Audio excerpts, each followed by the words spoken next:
What team is tails? Heads, tails. You're watching the Big 12 on ESPN. An unusually warm and muggy mid-September afternoon along the banks of the Ohio. Week 3 of the college football season, and Cincinnati is back inside their beloved Nippert Stadium for one final tune-up before the rigors of Big 12 play. Northwestern State has made the journey all the way from Louisiana. The Demons and the Bearcats on a blackout Saturday in Clifton.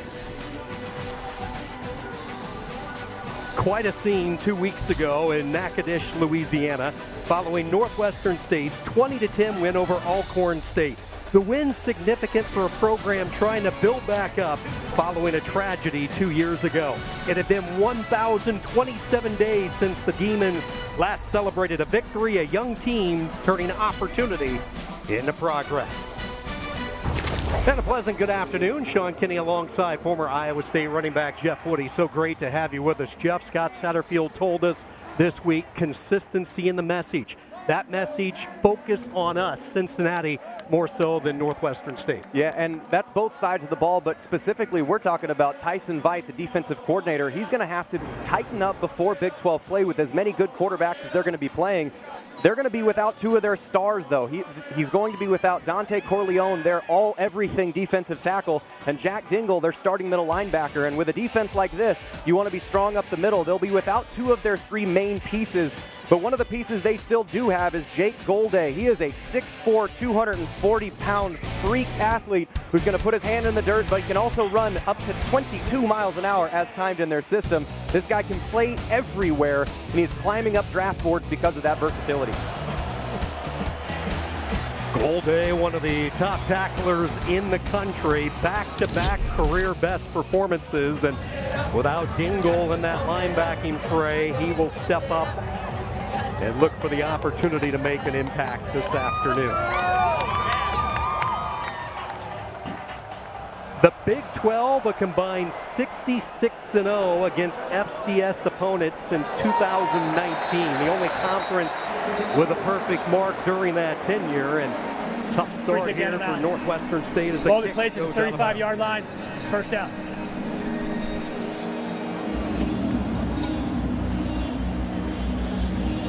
Bearcat offense getting ready to go to work. Brendan Sorsby played with a little bit of a chip on his shoulder last week against Bowling Green following a quiet season debut through the air against Nebraska. The redshirt junior threw for over 300 yards for the third time in his career. He accounted for 4 touchdowns against Eddie George's squad.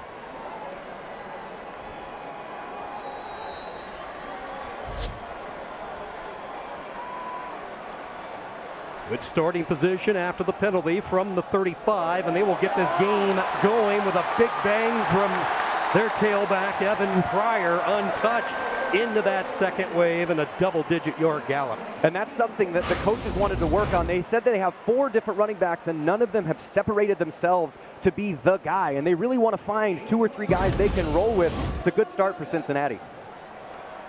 Pryor averaging right around 5.5 yards per carry. This is Sorsby ducking and dodging his way to a little bit of space along the far side. 13 more yards, and that is the elusiveness of Brendan Sorsby. Nice job by Cam George getting up the field and forcing him to turn back, but Northwestern State didn't have the bodies on the backside once he did get turned back, and Sorsby is going to do this all day. He's a really athletic running quarterback. He doesn't want to run if he doesn't have to, but he is a very mobile quarterback. So just like that, they have taken it all the way to the Demons 29, and now movement on the left side of the offensive line.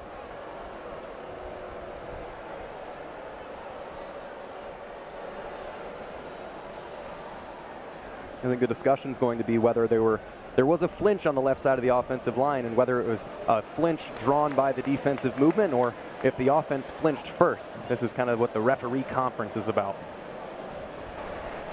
Delay game, defense, defensive tackle, 5-yard penalty, still first down. One of the points of emphasis as far as the rules coming into this year, the communication from the defense throwing off the offense. Yeah, you can't make a sharp movement or a sound that simulates a snap count if you're the defense. So what they notice there is either a movement or a sound by the defensive line causing the offense to move, and that's a delay of game, 5 yards for the offense.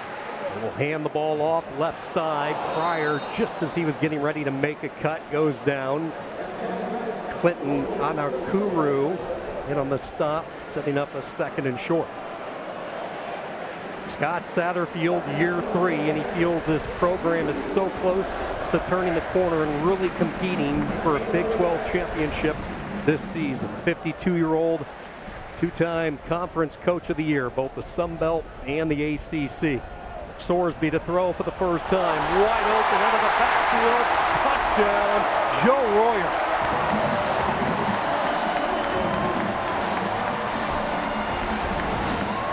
I am such a fan of this play. Just anybody who wants to run this, if you get fast flow action, meaning that you have offensive linemen, quarterback, running back, the big formations to the field, you start to run all that formation to one side, and it's called Y hide. It's what we had when we were playing this, and really the point is that you're just trying to sneak your tight end out the back and test the eye discipline of the linebackers.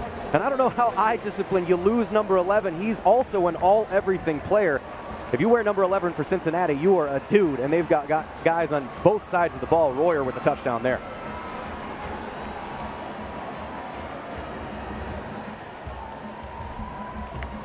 Well, that was quick.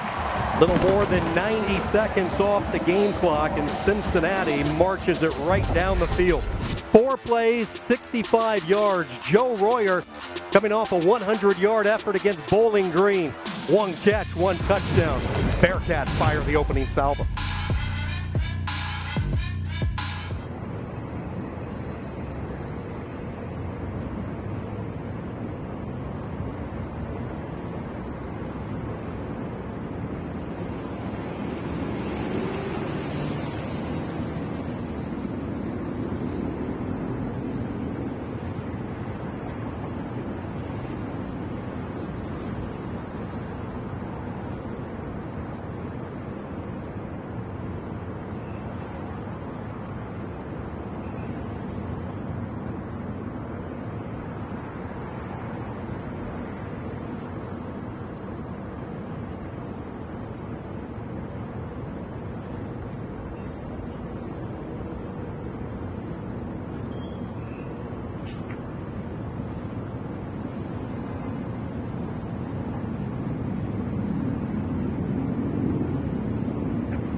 Sorsby, the 21-yard touchdown pass to Royer, and now the Demons with their first touch as a flag flies.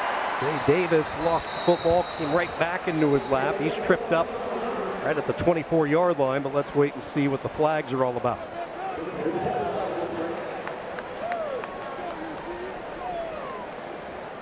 is a Big 12 officiating crew this afternoon. Henry Johns, the referee.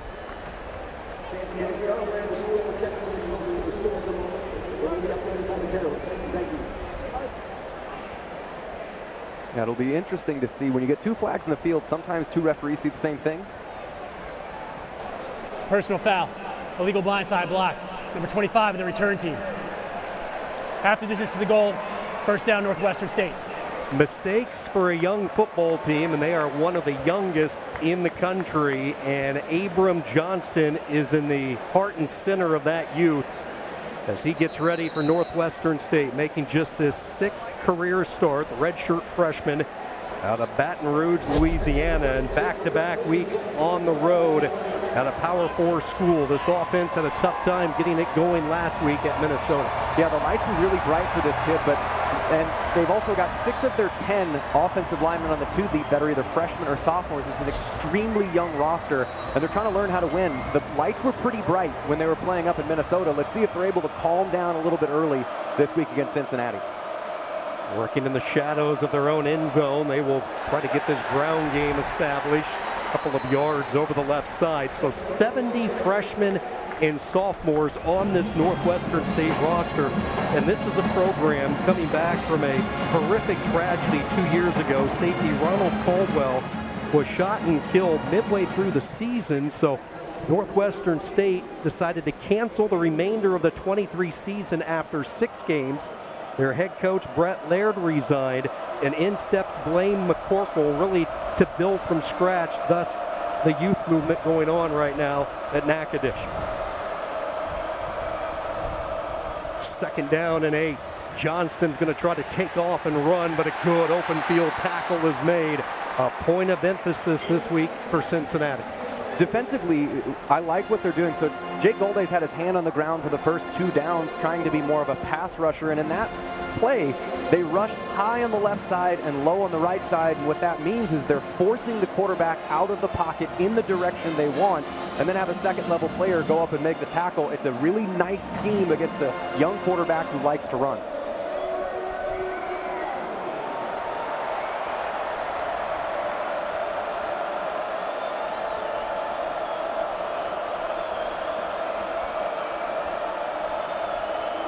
Burrell and Hicks, the 2 backs. Flag thrown, pass is caught. It's going to be shy of a first down. Tackled by Golday. A lot of laundry early in this first quarter. Yeah, and anytime you see a swing pass like that, a lot of times that is a pass interference on the offense, which it looks like will be here this time.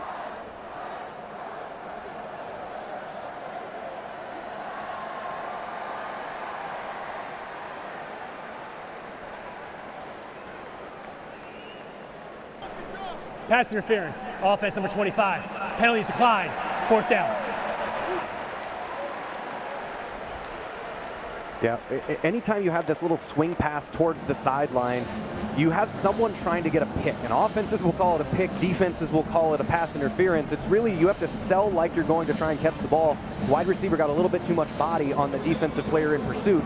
And then they were deciding, do we want to push them back and give them another shot, or just take the 4th down and force the punt? It looked like Coach Satterfield forced him to punt. Redshirt freshman Cooper Evans gets the kick away. Covey on the back pedal at the 38, makes a couple of defenders miss, and he is lassoed down at the 45. Return of 7 yards. And for the 2nd straight series, excellent starting position for Cincinnati. And a sneaky hard catch. The way the sun is facing and having a punter, a left-footed punter, that ball's going to curve directly into the sun. So in this direction early in the game, there's a lot of stuff that can happen if that ball gets lost up in the sun. So nice job by the returner to actually corral it.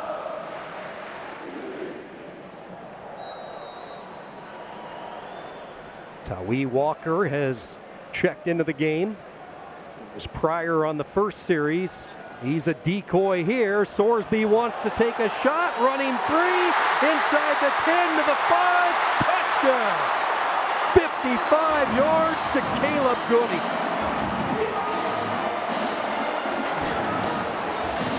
And this offensive staff, they recognized a weakness that they felt was there last year in the wide receiver depth and talent of the room. So they went out and got a bunch of different transfers to come in. And early on against Nebraska, they didn't feel like they gave them enough opportunities. They got more of that last week against Bowling Green.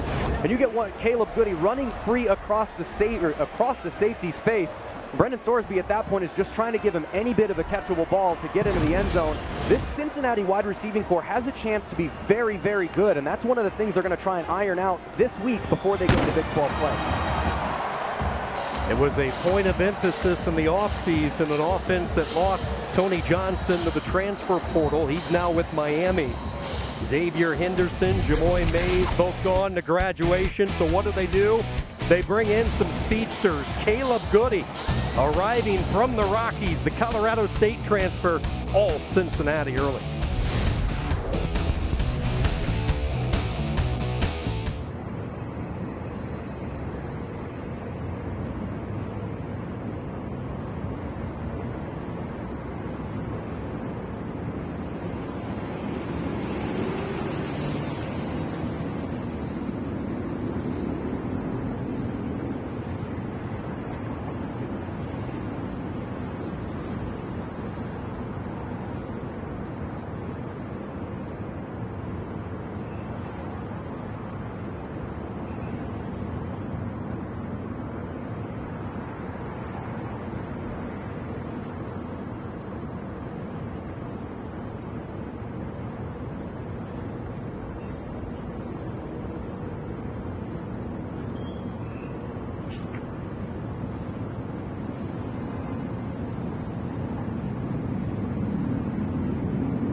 Scott Satterfield confident his team was not going to overlook Northwestern State. His defense forced a quick 3 and out. His offense has made quick work against this Demon defense.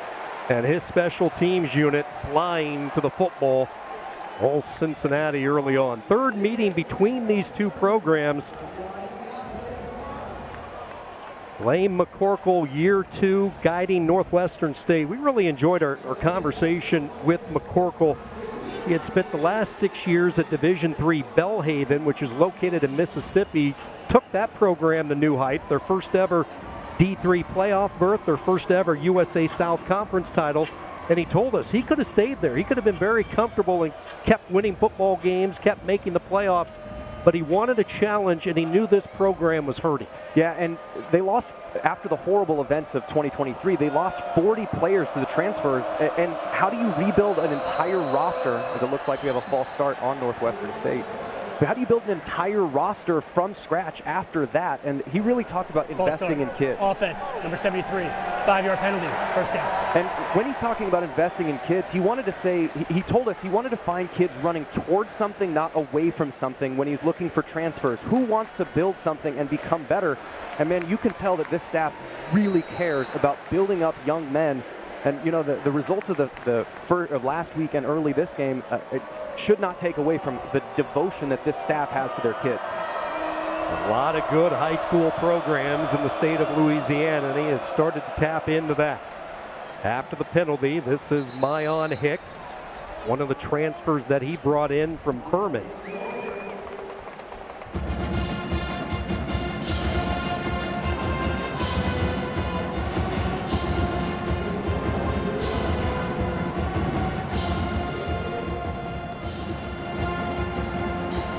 it's an interesting challenge when you're thinking about, building a team from scratch. In a competitive conference, I mean, they've got Incarnate Word. They're not, it's not a pushover FCS conference, and you have to try and build it. They're trying to do it locally, get a lot of Louisiana kids, a lot of Texas kids, Arkansas. I think he highlighted the fact that when he got there were kids from 15 different states, and now they've got that down to 10. They want guys that want to be there.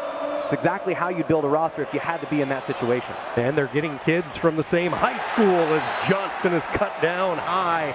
Flying in for Cincinnati was Brian Sims, who's going to see more action today with Jack Dingle dinged up.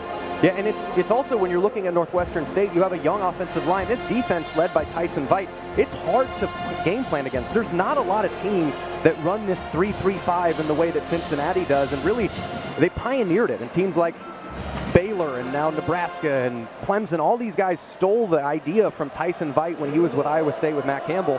And you have a young offensive line that has to parse all that information out in their second Power 4 game in a row. It's a big task for this Northwestern State offensive line. Play clock down to 2. They get rid of it quickly out of the backfield to Hicks, and he is upended by Matthew McDoom. And the second straight series, but they will send out the punter, Cooper Evans, 3 and out for the Demons. I will say, results are not great so far in the first few drives. When you watch the Minnesota film, the first play of the game was a pick 6. There's been a lot more settled offense, even though there have been a couple penalties and they haven't quite gotten it past the sticks, but they have looked like the moment isn't quite as big as it was against Minnesota.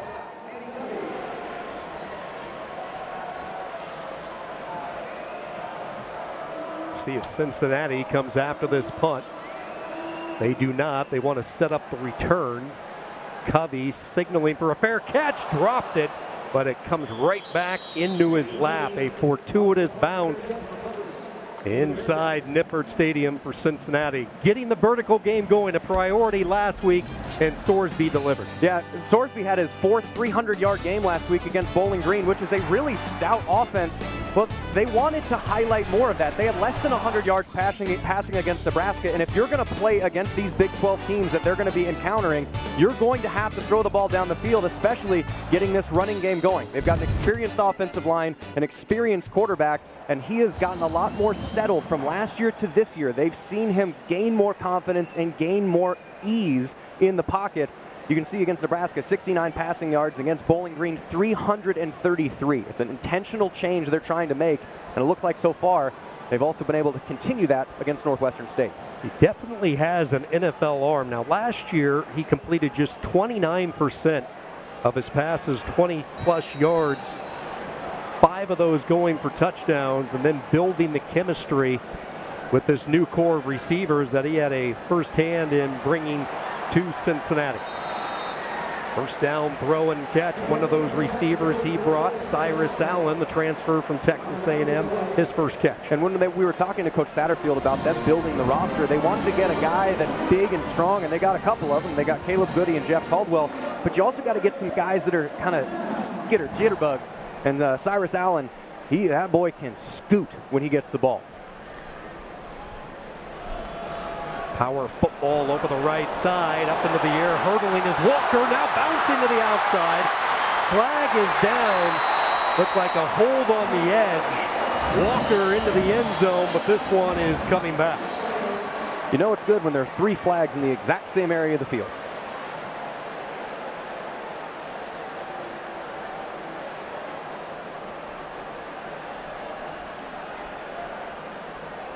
Takes away a really good effort from Walker, who hurdled the defender and showed some of his agility and what made him a big find in the transfer portal this year, coming in from Wisconsin. There were 2 fouls on the play, 1 committed by each team. Holding, offense number 14. Personal foul, face mask, defense number 33. Penalties offset, we're going to replay the down. So Barry Jackson, the receiver on the edge for Cincinnati, and then Landry Huddleston, the beast position, getting a hand up around the face mask, the guilty party for Northwestern State. Yeah, and Huddleston came with Coach McCorkle from his last stop, and he's a dedicated guy. He's a physical guy, just got a little bit too handsy on the face mask. And it's a hard thing if a running back lowers his head and you're going to reach. Sometimes it's, I don't know, catch a finger in the face mask and you get called for 15 yards. Yeah, he was the only player that followed his coach from Belhaven to The Demon campus slant over the middle, and it's a bullet caught and a first down inside the red zone. Pass caught by Jeff Caldwell. Cincinnati in business. Yeah, and the free safety Christian Williams for Northwestern State is out, which he is a guy that gets the defense right. He's that guy who's going to fix any coverage. There's been some busts and some openings. A lot of that is because they've had to shuffle their secondary due to that injury. So making a hard position harder without one of their best defensive players. No Tyler Welch either, so they're playing with just 5 corners suited up today. First down. Looking for the cutback lane is Walker. Walker picks up 3. Good pursuit there by the Northwestern State defense. When you're a defensive player, you're not trying to hit their numbers. You're trying to hit a hip. If you're on the front side, you're trying to hit his upfield hip. If you're on the backside, you're trying to close to that backside hip. You are not individually looking to make the tackle. Your team is trying to make the tackle. That was good team defense by Northwestern State. Defense that really puts a lot of focus on their inside linebacker, Danny Sears. In this system for defensive coordinator Matt Connor, typically they can rack up some serious volume as far as tackles go. Out of the backfield, they swing at Walker, patient, waiting for the wall of blockers, and he is in, plowing his way in for 6.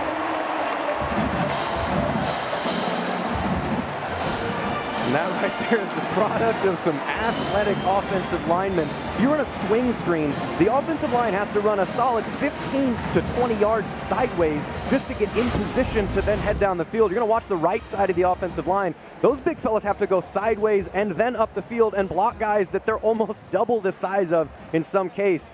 That's really the difference. When you're looking at why is the FCS and the FBS, or the Power 4 and the smaller schools, what's different? It's how athletic the big fellas are. And Tarantayo and Ethan Green on the right side of that offensive line. Man, it's a unit they're very excited about, this offensive line. Yeah, and it's an offensive line that they replenished. They lost 3 guys, 3 really good players who were in NFL camps this fall. Sorsby perfect today. Another touchdown pass, this time finding Walker out of the backfield. Bearcats up the ante.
Zay Davis with the fair catch, and series number 3 for Northwestern State. Don't forget, coming up at the half, Pete Souza, Taylor McCart take a look inside the Big 12 this week. They recap Baylor quarterback Sawyer Robertson's monster day against SMU last week. Plus, we will take a look at the beautiful new indoor facility here at Cincinnati. It's all coming up inside the Big 12, coming up at the half, along with stats and highlights. As Northwestern State comes out on the field, one of the things we talked about with Coach Stewart, their offensive coordinator, was communicating better and making changes between drives. Let's see how the offensive line handles those changes. Pull alignment on first down, but it does not work. Swallowed up in the backfield. Rob Jackson, the fifth-year senior, his first sack of the season. I like to call those the where you going sacks. The pocket was actually pretty strong, but as soon as you see color flying in front of your face, even if it's on the other side of your offensive line, young quarterbacks, and Abram Johnson's a freshman, they sometimes get happy feet and run out of a safe pocket to danger. You're going to watch, there's really nothing causing him to move, but he decides to just bail out anyway and invites a sack. That's one that was not on the offensive line. That's the quarterback bringing pressure to himself. Yeah, Logan Brady, the left guard, pulled over to that right side, did a good job. Johnston not helping that front five. Flying to the football again, nowhere to go. Simeon Coleman for Cincinnati in 3rd and long. They have just been behind the sticks in this first quarter. Yeah, a lot of them just the being behind the sticks, it's more mental than physical. It's like that last one is running out of a clean pocket to a dirty area. It's penalties, it's a false start.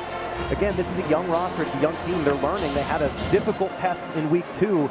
They have another difficult test. They're just going to hopefully be able to iron these things out before they get into conference play.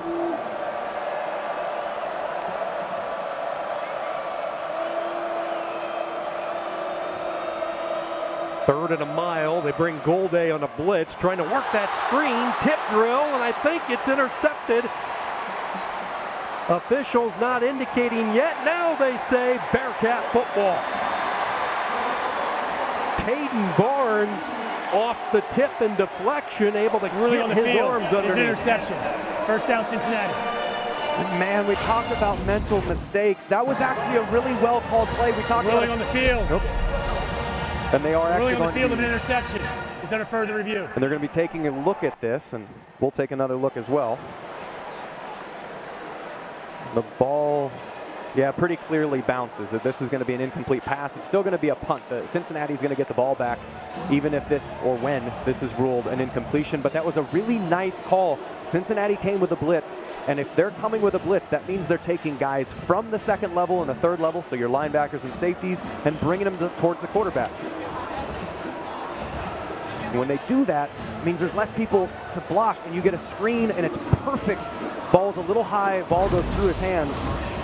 Unfortunate for a nice play call, and everything except the catch was nice there by Northwestern State. There should be a pretty quick review upstairs. It is, as we listen in. After further review, the ball hit the ground before the defender possessed it to make a big pass. 4th down. So, Jeff, we were talking about the little areas that Cincinnati wants to fine-tune heading into conference play in a couple of weeks. This is a defense that has not generated a turnover through the first couple of weeks. They've not generated a turnover, and they've also been on the field for forever. Of the 2 hours of gameplay that they've been on the field prior to this game, they were on the field for 1 hour and 17 minutes, and opponents are converting 47% of their third downs. Those 2 numbers are bad numbers if you're going to be playing quarterbacks like they'll be playing in the Big 12, but so far they've been good today. Second time that Evans is punted near his own goal line. This is a returnable kick. Covey, good special teams downfield for Northwestern State. That was Washington, Fernando Washington greeting them. 38-yard punt. Cincinnati, which dominated field position in this opening quarter. Sorsby, perfect numbers, 3 touchdowns, 5 completions to 5 different receivers. And we got to shout out the offensive line for Cincinnati as well. This Northwestern State defensive line, especially in tight, they're pretty good. And it's so far, Brendan Sorsby has not had anyone near him, which has enabled him to find those new wide receivers and Joe Royer at tight end.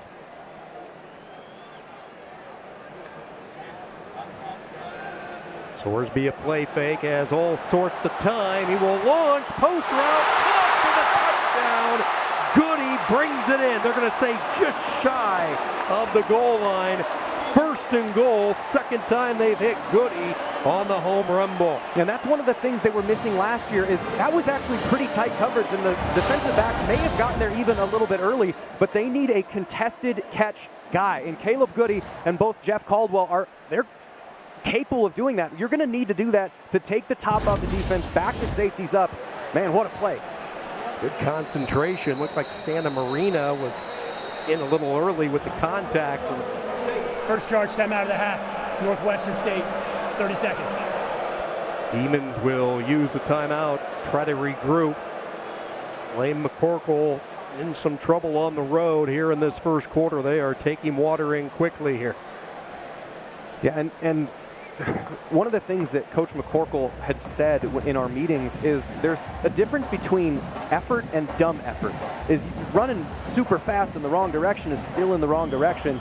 And even if you're not going to get the results on the field that you want by keeping them out of the end zone or deflecting the pass, can you be smart and assignment sound so that you are in the right position, or you are learning, or you are able to attack it? And some of this, Northwestern State's been trying hard. It's been effort. It's just not been appropriately spotted effort. And Cincinnati's been able to take advantage.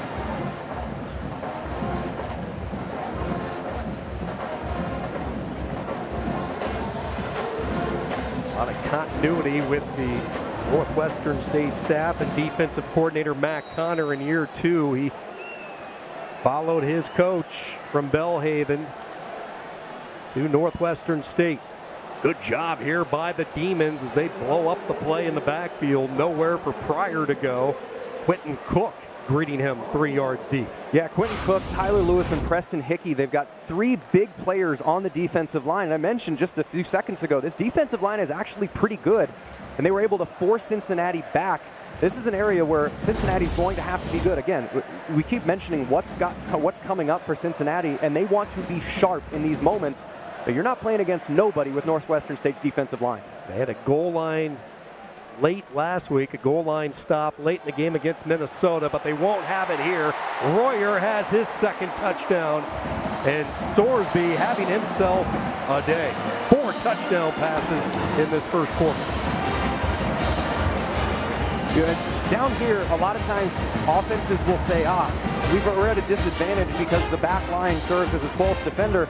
But the other part is when you're so close to the end zone, safeties have less margin for error. The safeties in secondary, you're going to watch on this run fake how closed everybody gets with the secondary, the corners and safeties, which means when Joe Royer just sneaks out of the backfield, if you're a count behind, Sorsby is too accurate and Royer is too athletic to be a count behind, and led to a wide open touchdown. The Ohio State to Cincinnati pipeline has been a productive one in recent years, and Joe Royer, one of the perfect examples. He battled injuries at his time with the Buckeyes, but ever since Satterfield brought him in, he has been a difference maker, an all Big 12 performance a year ago, and a university that knows a thing or two about producing some pretty darn good tight ends. Is that Kels? You pronounce it Kels? Right, I've never seen this guy before. He's never on TV or... No, but Travis Kelce and Joe Royer, I mean, despite the Cincinnati tight end thing, they play actually fairly similarly. Travis Kelce in the NFL with Patrick Mahomes, there are sometimes routes where he just breaks off and goes a different direction because he feels space. Andy Reid gives them that flexibility within the offense. Well, Joe Royer has a similar type of flexibility. They're not the fastest or strongest, but they are the savviest and smartest players. That's the thing that these two Cincinnati tight ends, or former Cincinnati tight ends, have in common, and Joe Royer is one of the best. That's why he's a preseason first-team All-Big 12 tight end. And you go through the list of names at Cincinnati to work the tight end position. Brett Selleck back in the early 2000s. A lot of good names coming through. Ball loose. Davis got popped, but they're going to say, I believe he was down. Yes, the side judge coming in, the head linesman saying down. And there is an injured Demon down on the turf as well. That's Landry Huddleston, one of their linebackers, shaken up. Yeah, that's unfortunate because he is one of the kind of emotional leaders of this team. He's a tough guy, he's a physical guy, and being without Huddleston on this defense is going to make an already difficult proposition even tougher.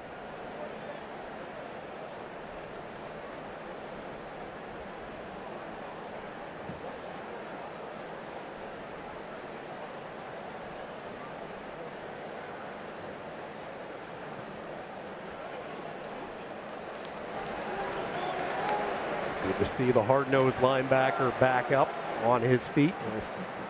He'll make his way to the Demons sideline. Fans making the trip up from the state of Louisiana. Yeah, there was a fun statement when we were talking with Coach McCorkle about coming up and playing at Minnesota and coming up then playing in Cincinnati. And you get some good Creole food, some jambalaya down there in the south. He said, we're going to go up north, we're going to eat the bland food, we're going to play in front of the bright lights. And you know what? As a Midwesterner, he's not wrong. He's not. That Louisiana food, man, that's good. That is good down alligator country. Yeah, they can get something started offensively on first down. Jonathan Thompson swallowing up Burrell. One of the things that they struggled with last week against Minnesota is that their combination blocks released too late, as they weren't able to get up to the second level. And that's the same case here, is they were hanging too long on the defensive lineman and not getting up to the linebacker. And when you do that, especially with as athletic as Cincinnati's linebackers are, a free runner to a running back, especially in a confined space, is a very difficult thing to do if you're a back. Keep in mind, no Dante Corleone, as we talked about at the top of the show. He is out, lower body injury. Pressure up the middle, he's hit as he throws, good poise. Now the ball stripped. Scrum for the loose ball. Cincinnati thinks they have it, and they do. They get their first takeaway of the season late in this first quarter. And that was caused just by sheer physicality. You come in with an offensive player, didn't secure the ball as tight as he needed to, and you get somebody coming from depth, and you get two guys that are peanut really punching on the the field. ball. There's a catch and a fumble recovered by Cincinnati. First down. Yeah, that's just peanut punch there. And it's a guy who knows a thing or two about peanut punch, and Antoine Peak. He was one of the best in the country last year at forced fumbles. His father, the all-time greatest at Cincinnati in that statistical category, and he poked it free. And then an opportunistic Thompson able to jump on it.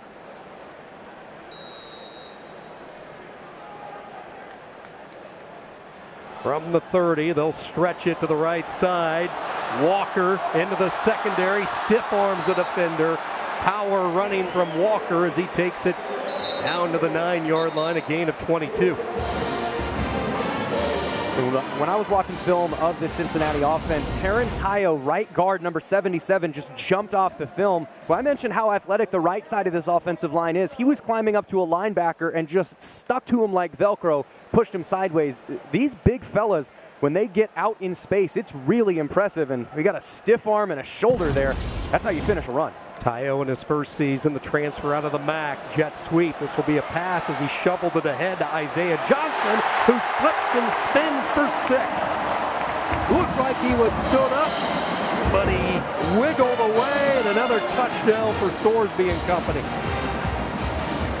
Man, if you're Brendan Sorsby, that is the best statistic you can get. You throw the ball a foot, and you get a touchdown out of that when that is 100% Isaiah Johnson. They had a couple lead blockers out in front of him, which enabled him to be able to make those moves. Again, that's a forward pass, so it counts. But you watch number 3 there, Tyree Walker. He's doing a really good job of freeing up his wide receiver, and then the rest of it from the 5-yard in, and that was just a guy looking for the end zone. Cincinnati, very impressive so far on offense. Rusnak stays perfect. Satterfield's offense takes advantage of the short field. The first takeaway of the year for Veit and the Cincy defense. Yeah, just how sticky the Cincinnati blockers are is really impressive to me so far. And yes, it's a little bit overmatched personnel-wise, but that's just effort. It's not about technique. It's not about skill level. It's about, do I want to stay glued to this defender? And the wide receivers, tight ends, offensive linemen, running backs, everybody, when they get on a body, they're staying on him. So that's what's made the Cincinnati offense so impressive, in addition to Sorsby being, I don't know, the beneficiary of some good receiving in addition to his good passing.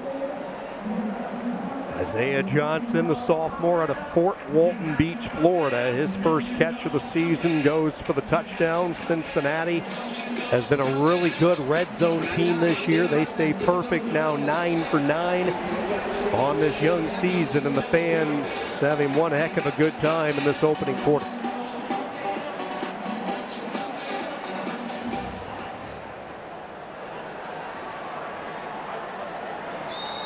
Fair catch signal for by Davis. Third all-time meeting between these two programs. Cincinnati and the Demons last met back in 2013. Bearcats won in a blowout, 66-9, more than a decade ago, and putting on a show in this first quarter, up 35-0. In a game that's already started like this, the thing you want for both teams is cleanliness and sharpness. Even if the score is lopsided, can I be assignment sound as a player? Can I be assignment sound as a coach, getting my guys in the right spot, even if the score isn't where you want it?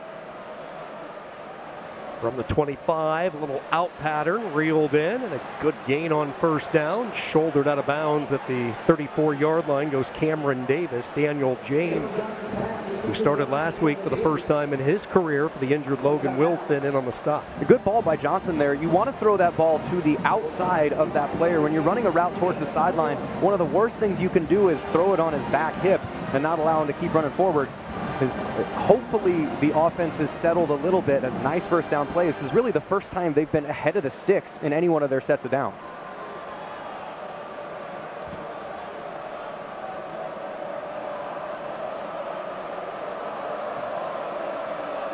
Out of the pistol, the option. Johnston will keep it, and he will wisely go down, and Northwestern State moves the chains for the first time. Yeah, two really good decisions by Johnson there. That's an option, and what you're trying to do with an option is make your quarterback kind of a blocker, where I'm running at a defender, and if he picks me, I'm going to give it to my running back. If he picks my running back, I'm going to keep it. You burn a defender when you run the option well. The defender goes to take the running back, he tucks it up inside, and they get their first down of the day. Inside 2 minutes to go, 1:40 and counting in this opening quarter.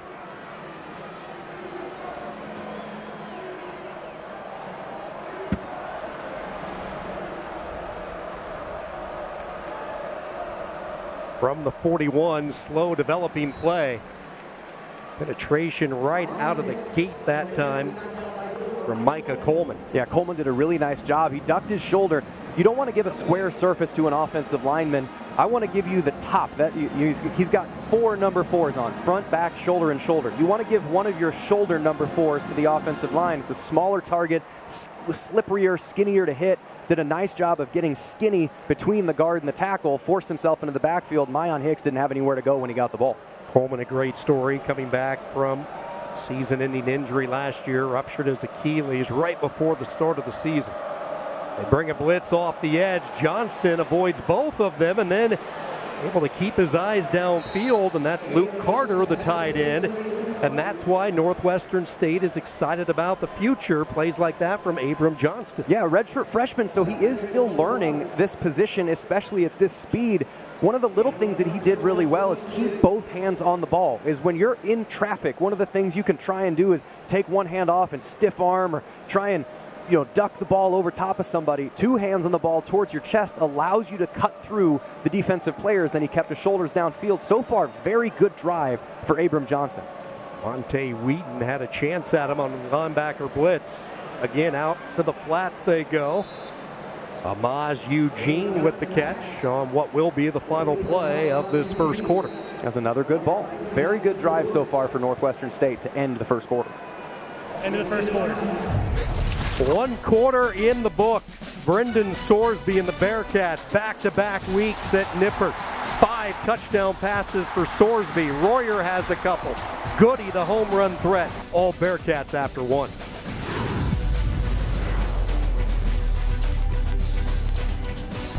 If you love what Donato's puts on their pizzas, you're gonna love what they're taking off. Now get 25% off all your favorites when you order online. Use promo code SAVE25. Order with the app or at Donatos.com. Bill Cunningham here, the radio legend for ACR Gunite Pools and Spas. They're the best in the tri-state, bar none. Call today and swim this year. ACR Gunite Pools and Spas. Believe the great American. They're the best and they love country music. Imagine believing in your healthcare because it's boundless in its potential. Care that's so personal, it makes your best tomorrow possible. Where leading experts offer more options through groundbreaking research and clinical trials, UC Health is building brighter futures. Here and around the world, that's boundless care for better outcomes. Expect more at UC Health. Living life out on your own comes with its fair share of first-time decisions, like meeting that special someone, getting your first place, then building out your future together. Life's biggest firsts deserve trusted partners. That's where the Better Business Bureau comes in. The BBB connects people with accredited businesses they can trust. They've done the heavy lifting so you don't have to. So when it comes to life's biggest decisions, you can get it right the first time. Always choose the better business and find one anytime at bbb.org. Whether you've set personal goals or are just making your health and well-being a priority, NovaCare is here for you. NovaCare is your trusted physical therapy partner for recovering from aches and pains, gaining strength, and preventing injury. There's no better time to make NovaCare's movement experts part of your healthcare team. To learn more about the benefits of physical therapy and get on the road to recovery and wellness, schedule an appointment today at novacare.com. Experience the power of physical therapy today. Opportunity is the heartbeat of our community, forging paths to brighter futures. Here, we meet you where you are, with pathways as dynamic as your aspirations. Your journey knows no boundaries. A city alive with possibilities, every moment a chance to shine, to push forward, in every field, on every field. Bearcats for life. This field belongs to the ones who take it. This season doesn't come with the script. This is where everything is earned, and we mean everything. We don't do handouts here. You want the spotlight? Earn it. You want to shine different? Prove it. 30 years strong, and we keep shining brighter. This is Big 12 football. This is a different league. A warm afternoon at Nippert, Cincinnati, up 35 through the first 15 minutes of football, but Northwestern State with their most impressive drive of the day, and it will continue. Spinning away for first down yardage is Mayon Hicks, and on to plus territory for the first time. Yeah, and we were talking about Cincinnati's offense being sticky downfield. Brendan Webb, the wide receiver, number 85, just did a really nice job of sticking to a corner. It's another just straight-up option play. So if you're a fan of 1997 Nebraska football, that's what they're running. It's just burn the defensive player. In this case, defender goes to tackle the quarterback, flip it out to the running back, and Brandon Webb doing a really nice job of staying on the corner to enable that first down. Just missing the Rathman block from fullback. Eric Crouch sneaking down the sidelines. First down from the 35 on a check down, and a good job there with the timing, breaking the play up. Jumping in, Christian Harrison. Little things like that are what our young quarterback is improving on. That back foot needs to be a little more balanced. When I say balanced, it means I don't want to go backwards and shift my weight all the way over and then shift my weight all the way back. It's pop, pop, pop, feet in the ground, ball comes out. That was just a half count late. And against a fast defensive backfield, that's what's going to happen as a pass breakup. If it's a half second earlier, that's a completion. Questions after last year in the secondary just because of who Cincinnati lost. And they brought in a couple of transfers in Barnes and Harrison, two impact players. Offline with the throw, trying to find Ty Moore, who had settled in underneath. It's another one of those just early season shaking it out things. There's an expression, run versus man, sit versus zone. Run versus man coverage. If you got somebody with you on a route like that, I'm going to take them all the way across the field. If it's zone coverage like it was on that play, I need to sit down between players. Ty Moore had one thought of where that in-between space was, and Abram Johnson had a different thought of where that was. Those little things, they get ironed out before you get into conference, and you'll be able to learn from that film and say, here's where we want to be on this play next time. Cincinnati going a little bit deeper on that defensive line. Third down, Johnston kept it. And it's a big loss, a tackle for loss back at the 41 from Marquez Parker. White, McLean, couple of reserves getting some early looks with this lopsided score. Yeah, and we had said, we're talking about the reserves on Cincinnati. That was a misread by Johnson there. It's a different type of option. Instead of running at a defensive end, I'm waiting for the defensive end to come to me. If he goes to tackle me, I give to the running back. Had he given that ball off, it's a 5-6 yard gain. Break a tackle, it's more. So a couple early good reads, and that one was a bit of a misread on his own. Evans high into the air. And this one out of bounds, and not what Cooper Evans had in mind. It will be the worst starting shape of the afternoon for Cincinnati. They'll have it at the 20 when we come back.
As we come back onto the field, Gavin Gerhardt, we were highlighting, and he is a star at the offensive line. First down throw and catch, Cyrus Allen. SEC receiver now in the Big 12, 12 yards, run after catch. So Gerhardt, he's made 39 starts now at Cincinnati, and when we were talking to the Cincinnati staff, they were saying who's the backup? He's been such a stalwart. They don't know who's going to be there. And, when we were talking with offensive coordinator Brad Glenn, we talked about a center being the drummer of the band. Near side throw and catch. This is Caldwell, his second reception. Sorsby taking what this Demon secondary giving, 13 more yards. And the drummer gets everybody in position. He guides everybody, makes sure everybody's in the right spot. But every once in a while, you get a drummer that's so good they can start singing. And they add such a different dynamic to what this offense is. And Gavin Gerhardt is that guy. And he brought up Don Henley as his favorite drum and singer. Pick. It's a real good pick. Cyrus Allen will not go down. Finally hit high as he falls ahead into plus territory. And a Phil Collins reference as well, and a Dave Grohl reference. But we're watching Cyrus Allen so far in this drive. They want to get him out in space and let that speed go to town. He's done a nice job of breaking tackles when they have gotten him out in space. Cincinnati offense is very balanced so far. Second down from the 49. Sorsby locked in. Noah Jennings, his first catch of the afternoon. The transfer from Charleston Southern. This will move the chains and a first down. And Jeff, you go back to this offensive line. DeAndre Buford now in at right tackle. They're trying to build some depth. Ethan Green played a lot last week at the tackle position. They're working in Xavier Lazawicki at the guard. They want to get that depth up to 7-8 guys. Yeah, and offensive line's a position, it's the only position on the field that never looks at the ball. So they don't know where they're going to get rolled up on or perhaps hit. And so you have a lot of injuries on the offensive line. If you don't build depth with good reps early in the year, when that does happen and someone gets rolled up and sprains an ankle, you don't want to be getting the short straw with an inexperienced guy. So they're trying to work more bodies in, even in these early 2 weeks when they're playing higher level competition. Joe Cotton, who they brought in late in the transfer portal from South Dakota, anchoring the left side of Sorsby's offensive line. Speaking of the left side, little drag route from Royer, the tight end, but it was shadowed nicely. A pair of defenders highlighted by the linebacker Fernando Washington. Yeah, Fernando Washington's a guy that the Northwestern State coaching staff talked about, just lights up a room whenever he comes in there. He's the juice guy. He's the energy for this defense. And nice job of buddy tackling. One guy on one hip, another guy on the other hip. Even somebody as talented as Royer couldn't break that tackle. Third down and short. They will hand it off. Pryor through a little crevice. He will slip away and pick up the first down. Helmet comes off of one of the defenders as well, but a first down run for Evan Pryor.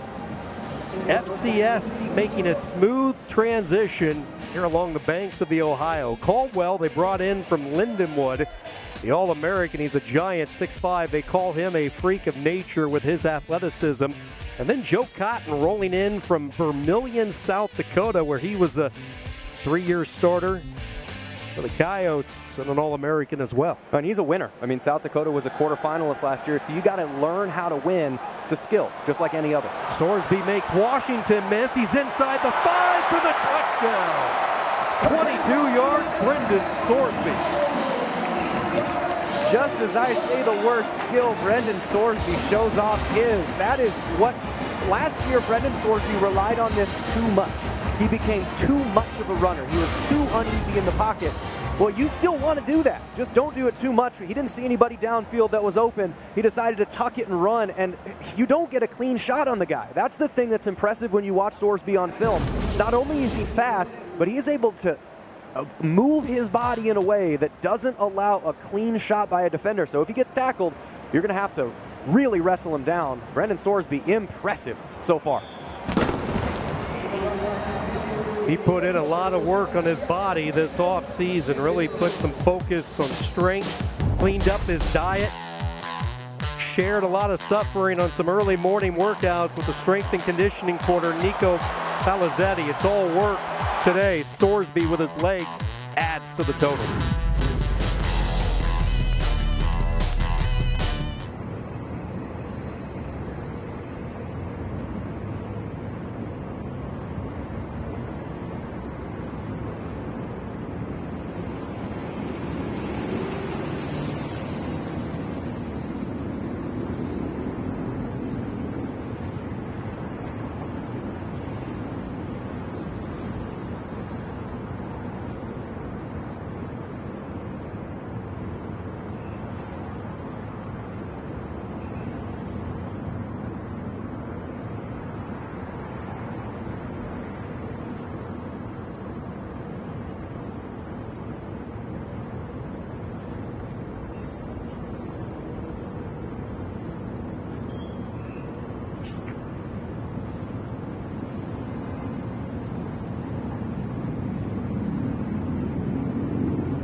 Cincinnati putting together their longest drive of the afternoon. 8 plays, 80 yards.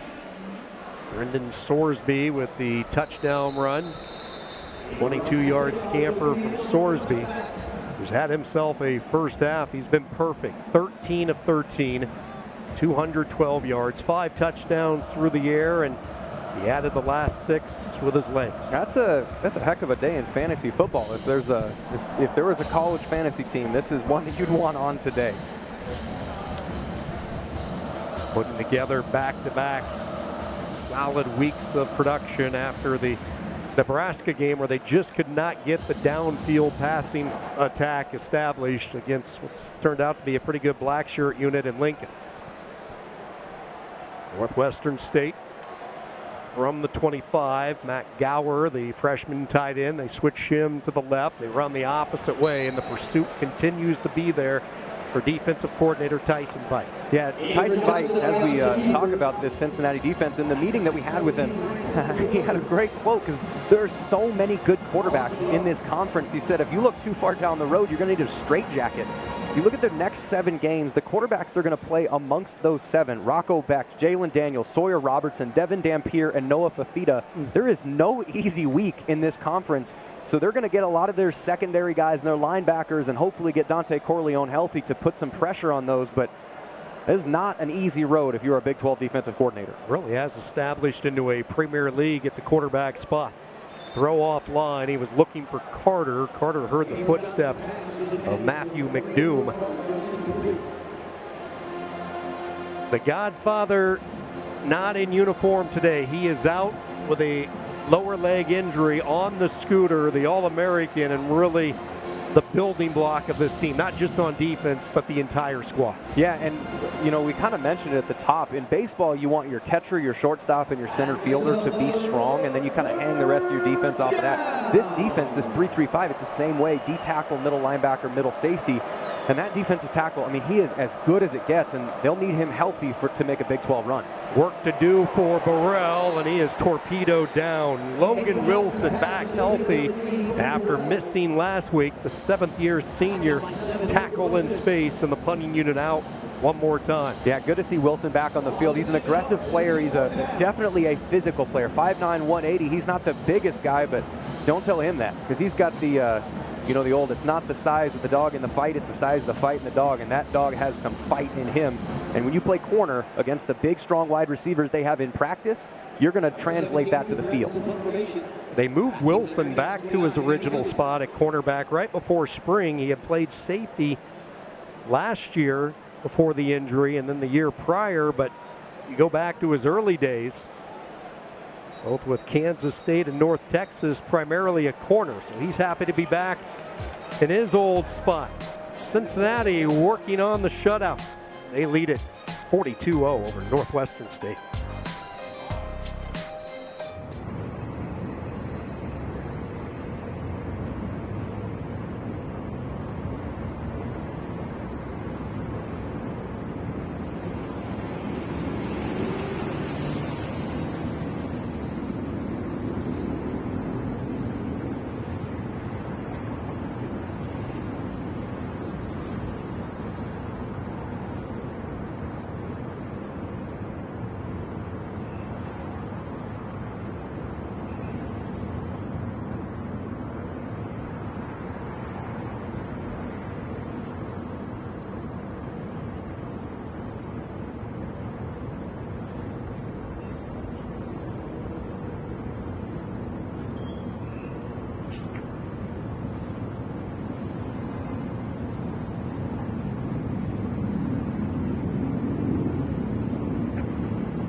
As the Cincinnati offense takes the field, there's been some shuffling on the offensive line, trying to keep Gavin Gerhardt healthy and making sure they're good. And you can see on the bottom side, number 50, Evan Tengesdal. This offensive line, they're trying to find who are the best players that they can get their best 5. And you go from left to right, you go redshirt junior and redshirt senior at center, redshirt junior at right guard, redshirt senior at right tackle. And Tengesdal is the only underclassman. He's the number 50. He's now moved over to right guard, but they're trying to shore that up. And he really grew up last week against Bowling Green and had a strong second half. And they're trying to keep him in the game, switching him from left to right guard as Tarantayo moves over to center. Sorsby continues to have plenty of time because of the offensive line. Up to the 49-yard line. Mark him down at the 48, so this offensive line mixing things up. Gerhardt out of there. You mentioned Tayo moving from guard to center. Big pancake block by the tight end Royer on the edge. That frees the corner for Walker. There is a flag down along the Northwestern State sideline.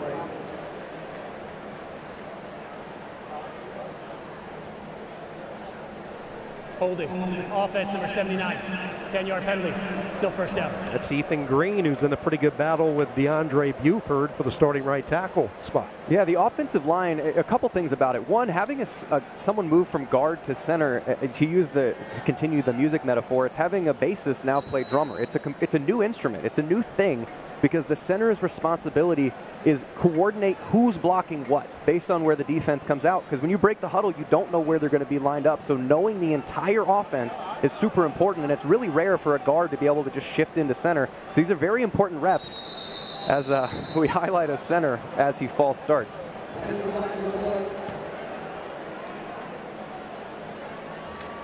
False start.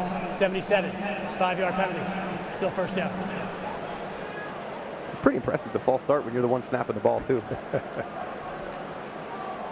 But no, Tayo he's a really physical player, but being able to then shift him in so the offense doesn't miss a beat, that it is very important to not throw your season off with one sprained ankle. On the slant, Caldwell with the catch, stays on his feet, then he is popped as he spun back to the center of the field. Throw and catch up to the 32, and it's a gain of 29. And that thing was right on the money. One of the phrases that you'll hear with quarterback play is on the body, on the break, is as soon as he makes his cut, you want to put it right between his chin strap and his number. And that was exactly where that ball was. Independent of protection and coverage, that's a really nice ball from Brendan Sorsby. Wipes out the penalty, and now a gaping hole over the right side for Walker, who finishes the run. Initiating the contact with the safety, Colby Cage, and they are back in the red zone where they have been perfect this season. Dan Tengesdal, the right guard, moving over from left to right, did a nice job of washing everything down, and then Walker did a really good job of seeing that and making a cutback to open space. First down from the 15, Walker untouched, makes a move to the 5, trying to power his way, kept the legs churning, touchdown, Tawee Walker, not to be denied. That is a weight room touchdown. The pace that he ran with on that was looking for contact. He was waiting to see where Jeff Caldwell was going to take his block and where the defender was going to shift around. So Caldwell locks on his guy. Are you going to be pushing left or right? You know what? You come off, I'm going to put my hand right in your neck and go right into the end zone. That is a physical play. The Cincinnati staff wanted to see who separates themselves in this running back room. And it looks like 6 and 3, Pryor and Walker, are wanting to take that job and say, give me the carries, let me be the guy. Santa Marina on the wrong end of that last exchange with Walker. A running back room that clearly Satterfield was not happy with after the performance last week against Bowling Green. Walker's numbers today, but I mean, you could throw a dart up at the dartboard. They're all having these type of productive numbers in this first half. Yeah, and when we were talking to Coach Satterfield, really the rest of the offensive staff is, on offense, a quarterback is one player, a running back or the ball carrier is another, which means there's only 9 guys that can block. There's 11 guys on defense, which means there's some that you can't. there is an open player that you have to make miss. And the running backs get graded, good or bad, on if they made that guy miss. And there were 7 different opportunities against Bowling Green where they blocked it perfectly, and the running back didn't make that one defender miss. They didn't extend the play, and a big play was stopped by just getting and not doing your job. And that's the challenge they gave this running back room is, can you finish runs? We can't block them all. Can you take care of the rest? So far, a resounding yes from that running back room. Yeah, they rushed for 202 against Nebraska at Arrowhead Stadium, but their leading rusher that night was Sorsby. And then last week with Bowling Green, just 106 yards on the ground, averaging only 3.5 yards per carry, but different numbers today. Sorsby, 15 of 15, 253 through the year. Added that rushing touchdown as well. Walker a few moments ago, adding to the total.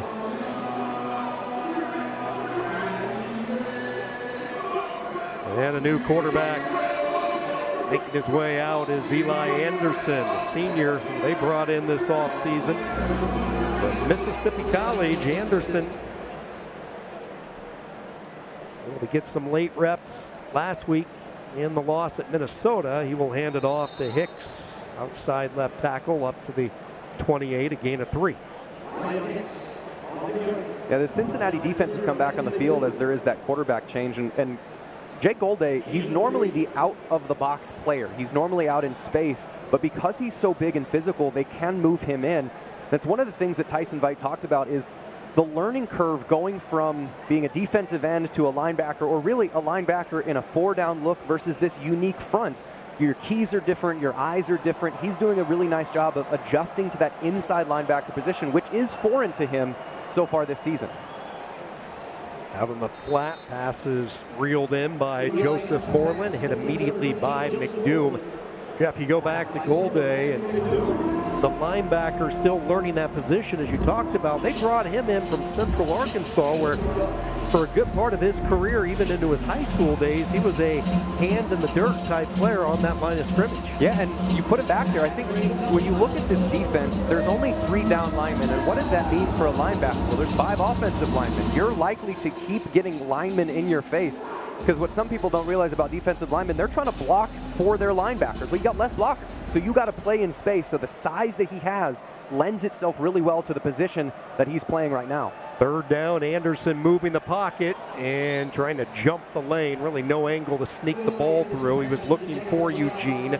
Logan Wilson draped all over him, and Eli Anderson in his first series operating this offense, a quick 3 and out. It's a really nice job by Cincinnati's defense. That's what's called a levels concept, where you got somebody short, somebody in the middle at like 10 to 12 yards, and somebody deep, all running to the sideline. You're banking on someone getting lost in the shuffle there. But Cincinnati had the deep, intermediate, and short guys covered.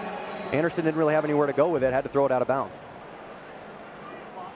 7th punt of the first half for Cooper Evans. Does a nice job here keeping the ball away from Covey. And the Demons will let it come to a stop. And now a flag is tossed. They were jockeying along the near sideline. 40-yard punt right now for Evans. And the flag probably tack on 15 here as the officials come together. It's been a busy first half for the Big 12 crew.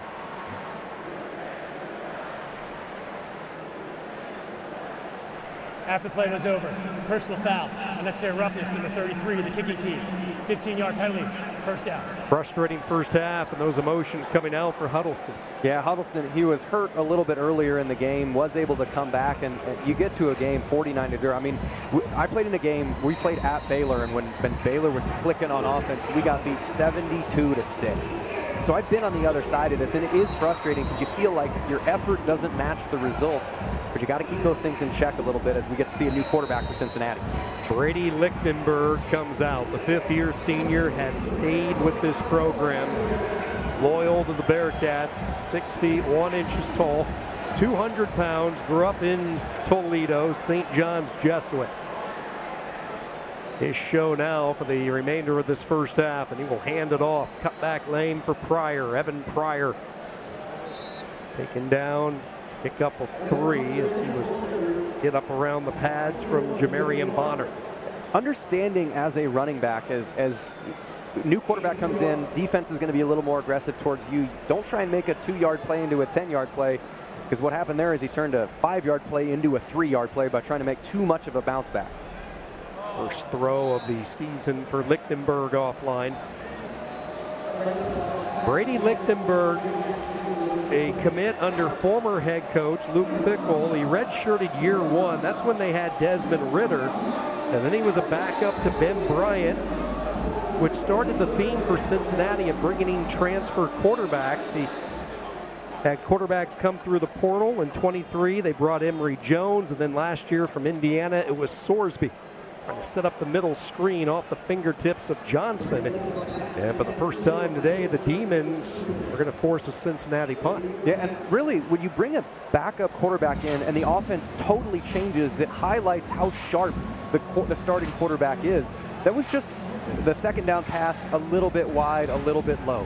The third down pass a little bit late, a little bit high. The margins, even though this game is 49-0, you're still playing a team that has some guys. And that lack of sharpness at quarterback really, again, highlights how good Brendan Sorsby was about being razor sharp with his reads.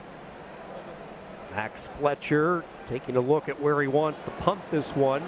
Decides to go with a little muscle, and it is handled beautifully. Right over the top into the breadbasket. McDoom with his top-rate speed. 48 yards on the punt. There is a flag down, though, along the Northwestern State sideline. It's actually a second flag. There's two, looks like two different holdings. Not sure which team they're going to be called on. Terrific job by Fletcher getting enough air on that punt and then letting McDoom fly downfield.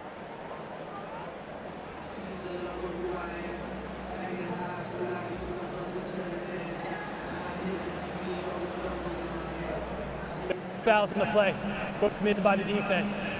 Hold during the return, during the kick, number 14, and penalties decline. Personal foul, legal hands to the face, number 13. Penalty enforced, half the distance to the goal, first down. Now, interesting little nugget about the wording there. He mentioned there's a holding during the kick and holding during the return. One of the things that's interesting about the enforcement of that. The hold was on number 4. Number 4. If the hold is during the kick, and they say it would be enforced at the end of the kick, then wherever the returner catches it, they mark the foul back from there, because what they're saying is that the coverage guy didn't have the chance to actually go down and get it, so the return wouldn't have happened without that hold. Versus if they say during the return, then that means the returner already had the ball and the hold happened there, so that gets enforced at the end of the play. So if they say during the kick, that means the end of the kick. Regardless of what the return does, they enforce the penalty, whereas a personal foul, which is the end of the play, it goes half the distance to the goal either way. Second offensive series for Anderson. His heels on the back of his own goal line, and it looks like he might be changing up this play. Plenty of time on the play clock, 3:12 to go in this first half, and they will hand the ball off. Testing the waters over the right side. A yard or two for Hicks. Brian Sims, the tackle. And this defense, you think there's space where there's not. Because there's only 3 defensive linemen and 3 linebackers, especially when you've got heavy personnel with a lot of tight ends and a lot of bodies tight, you think, there's room over here. But because of how aggressively downhill the safeties play, and Colby Cage was one of those guys that was aggressive in that last play, it closes down so fast that you don't necessarily process how much they do that. So you think there's space where there's not. 4-man front on second down. Burrell popped, and he is dropped. C.J. McCray met him along with Simeon Coleman. That's another case of that where you think that there's space. You make that cutback as a running back, pre-snap, there is open grass to my left, but everything just disappears because of the coaching that they have. Your alley players, your Sam linebacker, your nickel, the safeties, they're taught that if the ball is handed off, you then got to go down and tackle immediately. 2-minute timeout. We hit the 2-minute timeout. 3rd and 8 for Anderson and the Demons. A long way from home here in Cincinnati.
Coming up at the half, Pete Souza, Taylor McCard taking a look inside the Big 12 this week as they recap Baylor quarterback Sawyer Robertson's monster day against SMU last week.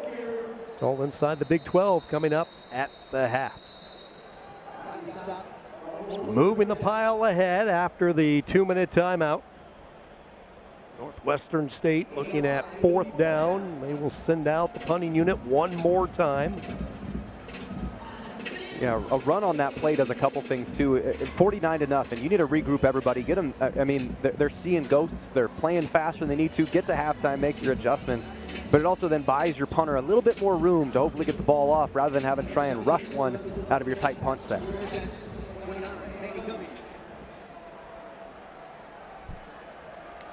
Looks like Cincinnati might be coming after this one. They do not. They're going to set up the return for Covey. Covey will reel it in at the 42. Another flag is thrown as Covey runs it straight up ahead. Return of 7 yards up at the 36 following the punt of 34 yards. The flag thrown at the line of scrimmage.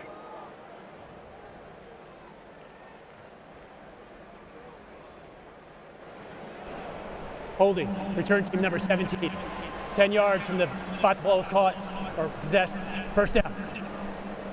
And there it is. During the kick was the phrasing that would have been used there, but it's marked from the spot where the returner caught the ball, not from the end of the return. That's because, again, imagining if that hold didn't exist, the returner would be able to be there, possibly force a fair catch. So that's why the enforcement there is during the kick or during the return. Fun facts. If you're just joining us, Cincinnati has put up close to 400 yards of offense in this first half. 396. It's been a balanced attack. 253 through the air, 143 on the ground. Sorsby did not throw an incomplete pass in his action. Perfect 15 of 15 for 253. Added a rushing touchdown. Walker has a rushing score as well. A defense that has created their first turnover of the year. And now Lichtenberg with his second offensive series. Get the ball to Noah Jennings, but good job cutting in at the angle for Northwestern State and their safety Cage. Yeah, and that's better timing there by Lichtenberg. Back foot hits the ground, ball has to come out, especially on a timing route like a screen where your big boys are getting out in front. That ball can't be too early or too late. Better timing even if the play only gained 3 yards.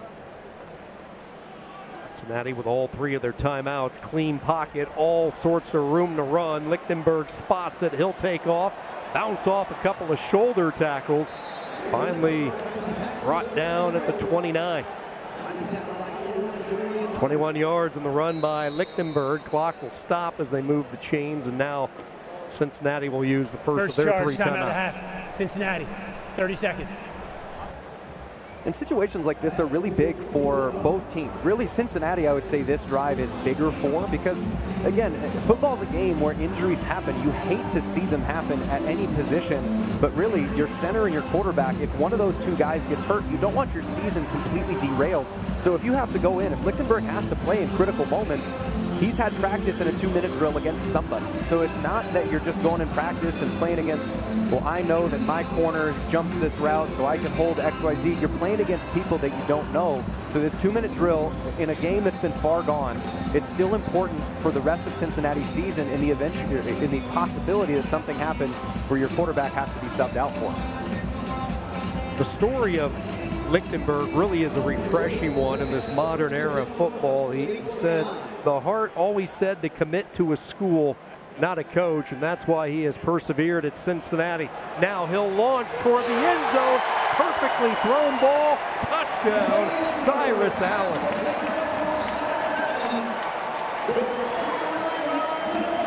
Man, that's for a kid like that who has gone through the adversity and bringing guys in to sub out, getting people in front of him and transfers to stick at a university and then get to deliver a beautiful ball in front of the home crowd. He's going to remember that for a while. I mean, this is waiting for the receiver to get open, delivering it exactly to where the pylon was. When you're running a corner route, you want to throw it and flatten your receiver out so he can come back to the ball. It's a really nicely thrown ball. Really good job by Cyrus Allen to get in the end zone. And you feel good for the kid to get some points on the board, throw a touchdown pass to the university that he clearly loves.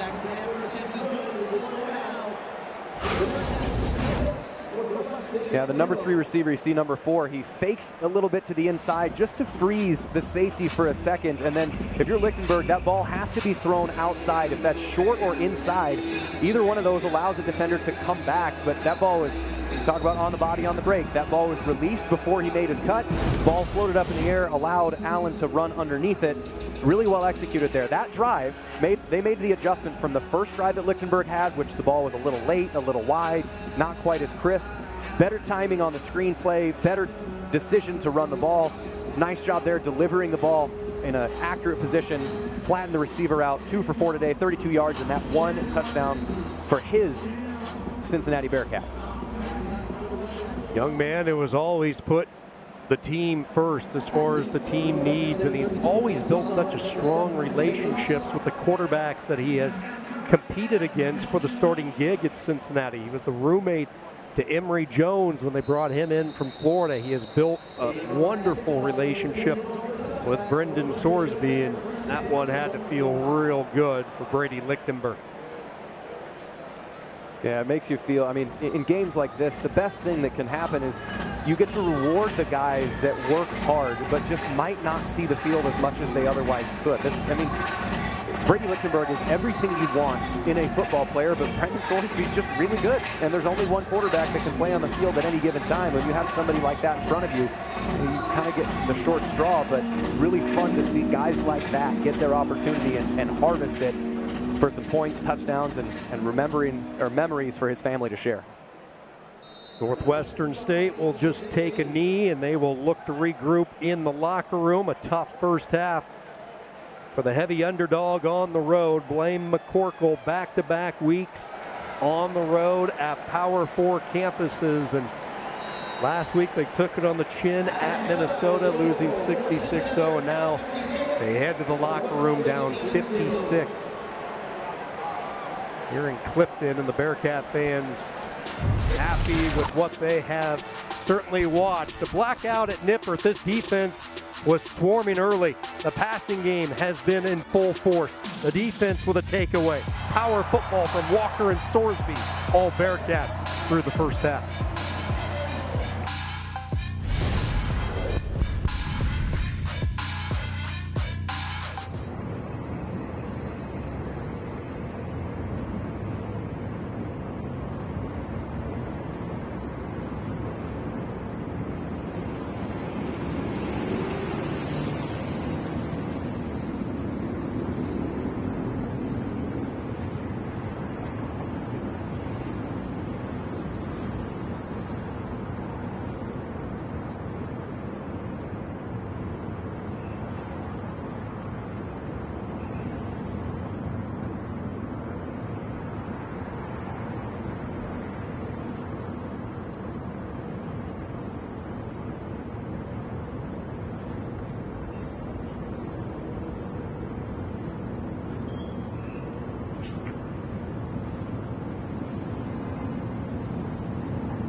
Welcome to Inside the 12. Hope you're enjoying your game. He is Taylor McHarg. I'm Pete Souza. Time to take you where else? Into that quarterback club where this guy should have been at the front of the line all season long. We're talking about Sawyer Robertson. He has done damage in these first 2 weeks, Taylor. He's been fantastic, and in a spot against Auburn, trying to get his team in a comeback position, almost pulls it out against Auburn.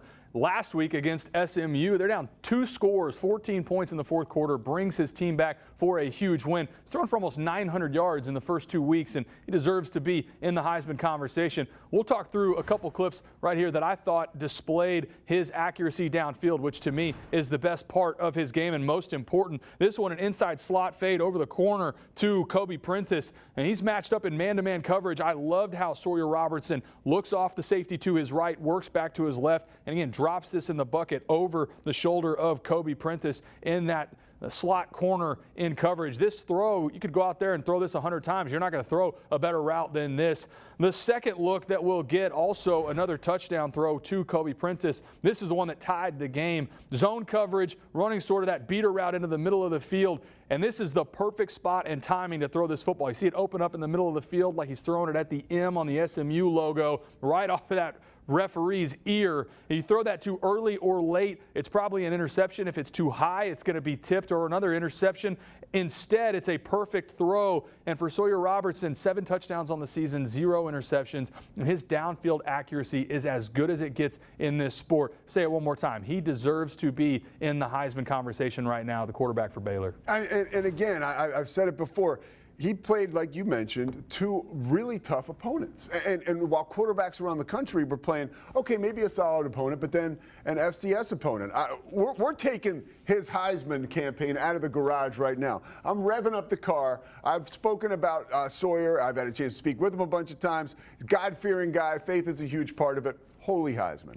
That's it. That's it right there. Holy Heisman. I mean, and some of those numbers, you said it yourself. 3 consecutive games throwing for more than 400 yards. Patrick Mahomes, the last guy to do that. If that's your company doing anything in your Big 12 play, you're in good company. Look forward to seeing him in this weekend against Samford. Next weekend, huge spot as they get a chance to open up conference play against Arizona State. We'll see as it moves forward, but again, he deserves to be in the Heisman conversation. Yeah, Baylor's defense going to have to shore it up a little bit there, giving up about 440 yards a game. We can only hope, or Baylor fans can only hope, that Dave Aranda is working on that. That's all the time we have. We'll send you back to your game or the rest of halftime. But for Taylor McHargue, the signal caller, I'm Pete Souza. Thank you so much for spending some time with us. And make sure you watch Inside the 12 during the week. You can catch it on True TV, HBO Max, all your Big 12 markets, and the Big 12's YouTube channel.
It's about believing in the power of the University of Cincinnati.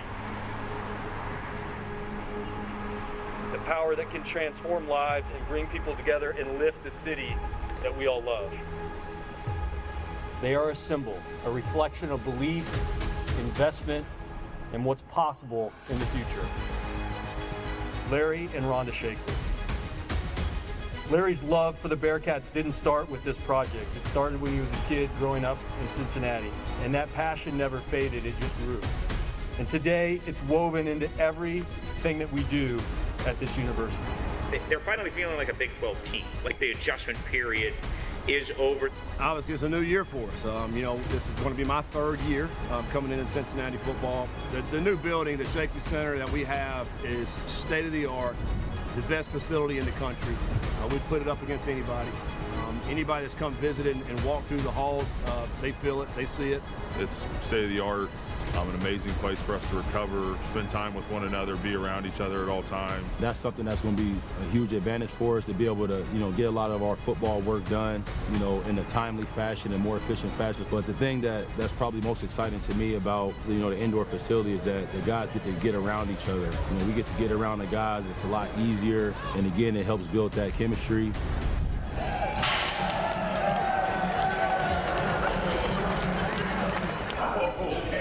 Best one I've ever seen. Excited to finally get in here. We going in here right now, man. This live right here. This live. This live. This live. This live. This live in the chat. This live right here, man. We live, man. Yup. It's an incredible facility. When you think about the indoor facility itself, to be able to go out and practice in that, it's a climate controlled, air conditioned when it's hot in the summer if we need it. Obviously we can get some heat in the winter if we need it. What that enables our guys to go out and do, not only play football out there, but we can go do walkthroughs in great weather. We don't have to worry about that. Also, we have picnics, we have family dinners out there on that turf. There's a lot of things we can use that turf for.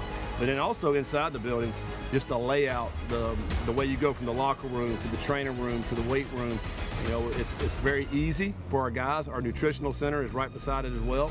You walk up one floor, you have a player lounge where our guys can just hang out, couches, pool table, ping pong table, TVs, play the games. And then the cafeteria is right beside that, which is awesome. That's for all our student athletes. We're able to interact with our other athletes on campus. And a chance to hang out, which is right there in our building. Again, that's a great way to have connection with our staff. And I'm not just talking to the coaches, I'm talking about our full staff. We have a lot of staff, and so just to be able to get around our guys. And then you go upstairs on the third floor and you have all our meeting rooms and our meeting space. State-of-the-art team room, another team room dedicated for our defense. And then every single position group has their own meeting space. And so everything that you possibly need, for a football team is in that building. And probably the best part about this building is the recovery space that we do have. Hot tubs, saunas, cold tubs, the saltwater sleep tank, a red light therapy, all those things that a lot of teams don't have. But I think it's going to pay dividends in our team as we move forward in the fall.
Plenty of offensive firepower in the first half for Cincinnati. Their final tune-up before Big 12 play, and Brendan Sorsby literally perfect. I mean, if we're talking tune-up, that's a sports car today. He started with an easy touchdown to Joe Royer, then he dispersed the ball, whether it's to Wee Walker, whether it's to Caleb Goody, going back to Royer. I mean, he was literally didn't have an incompletion, had 5 touchdowns passing, had 1 rushing. He was everywhere you needed him to be, and everything was on schedule, on time. I mean, the athleticism he shows, he used it when he needed to, didn't when he didn't, and stayed in the pocket, delivered an accurate ball. I mean, you got to be really happy if you're a Cincinnati Bearcat. Walker adds a rushing touchdown as well. You see the numbers for Sorsby, 253 yards, 5 touchdowns. That is a Cincinnati single half of football record. We saw Lichtenberg finish up the first half in the final 2 series. What a day for Sorsby. Second half action coming up. If you love what Donato's puts on their pizzas, you're gonna love what they're taking off. Now get 25% off all your favorites when you order online. Use promo code SAVE25. Order with the app or at Donatos.com. Bill Cunningham here, the radio legend for ACR Gunite Pools and Spas. They're the best in the tri-state, bar none. Call today and swim this year. ACR Gunite Pools and Spas. Believe the great American. They're the best and they love country music. Imagine believing in your healthcare because it's boundless in its potential.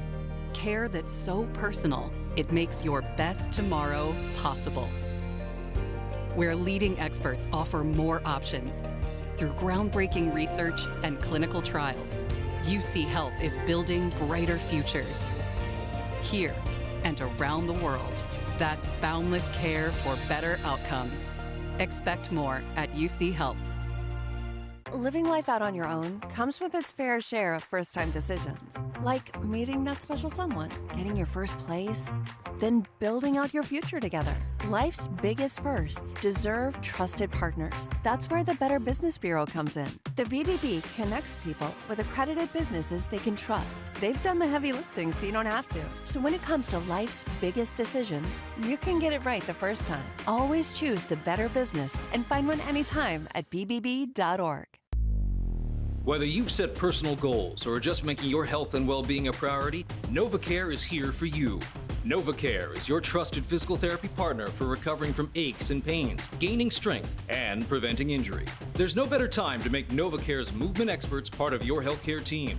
To learn more about the benefits of physical therapy and get on the road to recovery and wellness, schedule an appointment today at novacare.com. Experience the power of physical therapy today.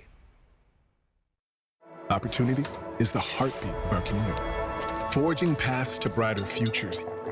Here, we meet you where you are, with pathways as dynamic as your aspirations. Your journey knows no boundaries. A city alive with possibilities, every moment a chance to shine, to push forward, in every field, on every field. Bearcats for life. Wildly entertaining and unpredictable Big 12 has a champion to crown, and AT&T Stadium is where we're going to decide it. Into the corner, touchdown.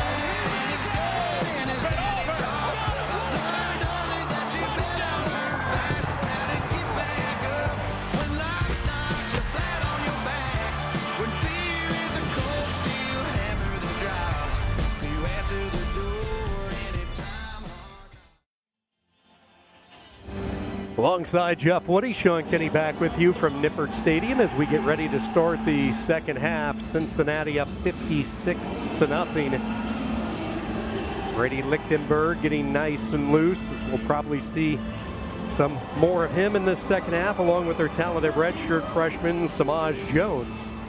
Opportunity for some of the younger players. Coaches coming together and agreeing to shorten up this football game, so we will play 10-minute quarters in this second half. Jeff, we've seen some of these FCS games get a little bit out of hand, and this is not the first time that the coaches mutually come to an agreement to shorten up this game, best for both parties. Yeah, you want to get your freshmen and your guys that haven't played much, but you also want to keep everybody healthy. And find a way to take some positives out, but not get anybody in harm's way. So good decision to shorten the game up just a little bit to make sure you get experience from everyone. Northwestern State offense that produced only 45 yards of offense. We saw both of their quarterbacks, Abram Johnston, started the game, and then it was Eli Anderson in the second quarter, and it looks like it will be Anderson to get the first series here in quarter 3. 45 yards of total offense for the Demons, still struggling on third downs. Whopping 449 yards of offense for Cincinnati, who punted only once in the first half. From the 25, the option has been the play that has worked the best, and Eli Anderson tripped up as he falls ahead for 2. Yeah, when the Cincinnati starters have been on the field, they were exceptionally sharp. And, you know, we talked about Brendan Sorsby and we talked about Royer, but defensively is the same thing. Northwestern State had some opportunities here or there, but they were a little off, a little late, a little wide. And when you're playing a team that you're outmatched by, those little misses become big misses, and that's how you end up in a game like this. And as we watch this defense, again, no Dante Corleone, out with a lower leg injury. What's the adjustment? We saw a lot of Burns, Rogers, those backup nose tackles, a zero technique in this 3-3-5 system. Yeah, you still have to occupy the same space. Even though it might not be the same guy that's occupying that space, you got to keep your linebackers clean. So they've tooled around with moving Jalen Hunt from defensive end to that nose position. They've brought in Isaiah Rogers. Kamari Burns has played a little bit. They're just trying to find somebody who can put something on film that makes the coaching staff feel comfortable if Corleone is not able to go in 1 or 2 or more of the games in the Big 12 slate. Good news for Cincinnati. They have a bye next week before they start Big 12 play. Trying to slow down Kansas. That game in Lawrence in 2 weeks. Third down, 0 for 7 today, and they're going to be 0 for 8. There is nowhere to go. Gang tackling by the Bearcats. A lot of their reserves in. Up front, Rob Jackson, one of the down tackles. First one to greet him in a punting situation for the visitors from Louisiana. Yeah, and penetration kills the run game. If you have guys in the backfield, whether your blocks are trying to get to the next level or the ball carrier is trying to get started, when there's somebody in the way, everything gets thrown off. So it's a nice job by Cincinnati's defense. And Northwestern State, now if you're in this position, as it looks like there's some substitution issues for Cincinnati. Able to get that last guy onto the field in the nick of time. Evans, end over and kick. Bounces away from Covey, takes a horizontal bounce directly across the field, and will come to rest at the 30. It's a punt of 41 yards. Yeah, in these environments, in this situation, and you're Northwestern State again, I've been on both the good side of this game and the bad side of this game in my playing career, and the challenge here is who are you? What do you stand for? The game's over. It's 56-0. It's a loss. But who are you? Are you going to continue to fight? Are you going to jog? Are you going to pout? Are you going to behave like you're not doing anything? Brady Lichtenberg has come in when he's had his chance, slang the ball around, has gotten better from drive to drive. But if you're Northwestern State, who are you? Are you going to fight or are you going to roll over? Running to the field side with a lot of success. Covey spins his way to plus territory. Pushed out of bounds at the 46. That's a run of 24 yards for Manny Covey. Yeah, nice job there by the front side of that offensive line and tight ends, being able to get a seal. It was good pursuit on the backside, just wasn't quite able to bring him down. But Manny Covey is looking like he's kind of being that odd man out with as they try and find that 1 or 2 top dogs. So he's got a lot to prove in this second half as well. Back-to-back calls to number 29, Covey. Snowed under at the 40. Covey had his moment last year. Corey Kiner, a terrific running back that Cincinnati had. Back-to-back 1,000-yard seasons. He got dinged up midway through the season, so Covey actually stepped up, and he had a huge game against Texas Tech. They really used him as a receiver out of the backfield. 6 catches, 100 yards, a couple of touchdowns against the Red Raiders. Good scat back potential, very, very elusive. Lichtenberg gets rid of it quickly, a strike and a first down. Carrying bodies up to the 32. Move the chains, a Bearcat first down. Yeah, when I said who are you and what are you going to fight for, Preston Hickey's a nose guard. It's number 94. You see him right there on your screen. He was on the center. and he was involved in the tackle on a wide receiver outside the numbers. That's the kind of stuff, when you look at film and you're Coach McCorkle and you put it on and say, that's the type of effort we want to see. Yes, the game is over, but that guy's fighting. Really nice job by Preston Hickey there. He has played a lot of football starting his playing days at LSU. Look at the vision here by Covey. Knifing his way through would-be defenders, and he picks up 9.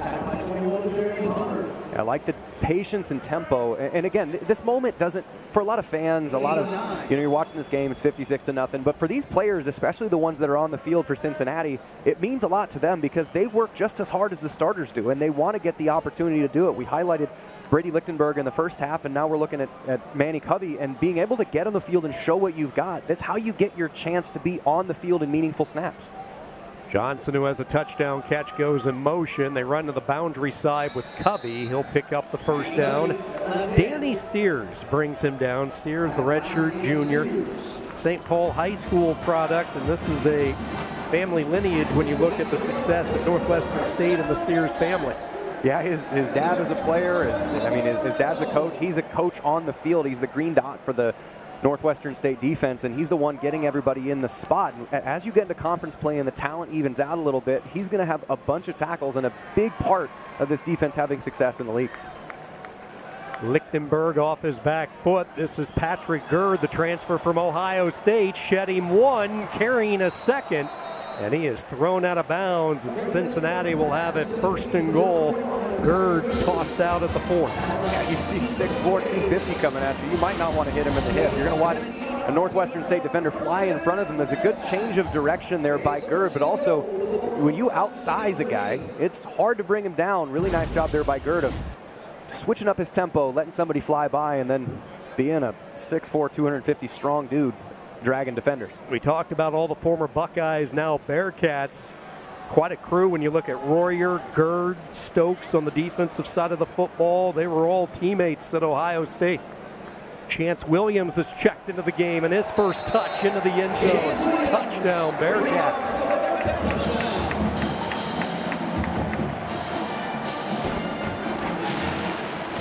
Just a simple inside zone play, and this is a really nice job of understanding what the play needs. I'm not trying to bust it back or bounce it out the front side. I know that even if it's not a super giant opening, I'm just going to follow the pocket. And then when you're looking on the goal line, you're not looking for openings. You're looking for tiny, tiny little slivers of space. That was a little bigger than a sliver, but not quite a hole. And he managed to follow his tight end and lineman into the end zone. Good tempo, good pace, understand the situation. Williams got a late look last week in the win against Bowling Green. The transfer from Grambling. Cincinnati in the shortened quarters here in the second half. Up the ante.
Each team has had it once in this third quarter.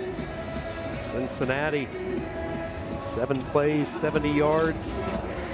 Chance Williams, the short touchdown run. Shortened quarters in the second half. The two teams agreeing at halftime to play 2 10-minute quarters as the kick goes into the end zone for the touchback. Jeff Woody, low man always wins, whether you're in a bubble or on the football field. Don't leave your feet, young man. Keep your feet on the ground. 63-0 Cincinnati.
Northwestern State on first down. It will be Colby Burrell over the left side. 4 yards for Burrell, the graduate student. His 4th year with this program. Started his career at Buffalo, part of a trio of running backs that, much like Cincinnati, they have a number of different weapons they can go to. The combination of Hicks and Burrell, Zay Davis. They have some weapons offensively, and they're hoping these last 2 weeks will lead to some results once they jump back into FCS competition. Second down, carrying out the option and getting hit hard, falling ahead for 3 yards goes Eli Anderson. Good choice there. I mean, the option play works against this defense if you're okay taking 3 or 4 yards. If you try and make 3 or 4 into 20, then that's where a pitch goes awry or you end up getting a TFL to try and make too much of a move. This defense dares you to be patient. So 3rd and 2 is a down you're going to be in a lot against this defense. Can you still execute? Not try and get 50, just try and get 2.5. That's all you need in this type of down. Eli Anderson listening to the communication from the sideline. This is a new feature at the FCS level this year. We saw it at FBS, a sideline to player communication. Flag is thrown late. This will be very close to a first down for Burrell, but again, some laundry on the turf. Personal foul, face mask, defense number 92, 15-yard penalty, automatic first down. Elijah Gunn getting that hand up where it shouldn't have been. Yeah, he's trying to fight off a block, and he's trying to reach and get the ball carrier, and it just happens instead of grabbing the arm and the wrist, he grabs the face. And really, the little tiny bar, big hands, even if you just run into it, your hand will just naturally grasp it. Unlucky, but necessary to be called because it is a dangerous play. What a pretty good afternoon for Cincinnati as far as the penalties go.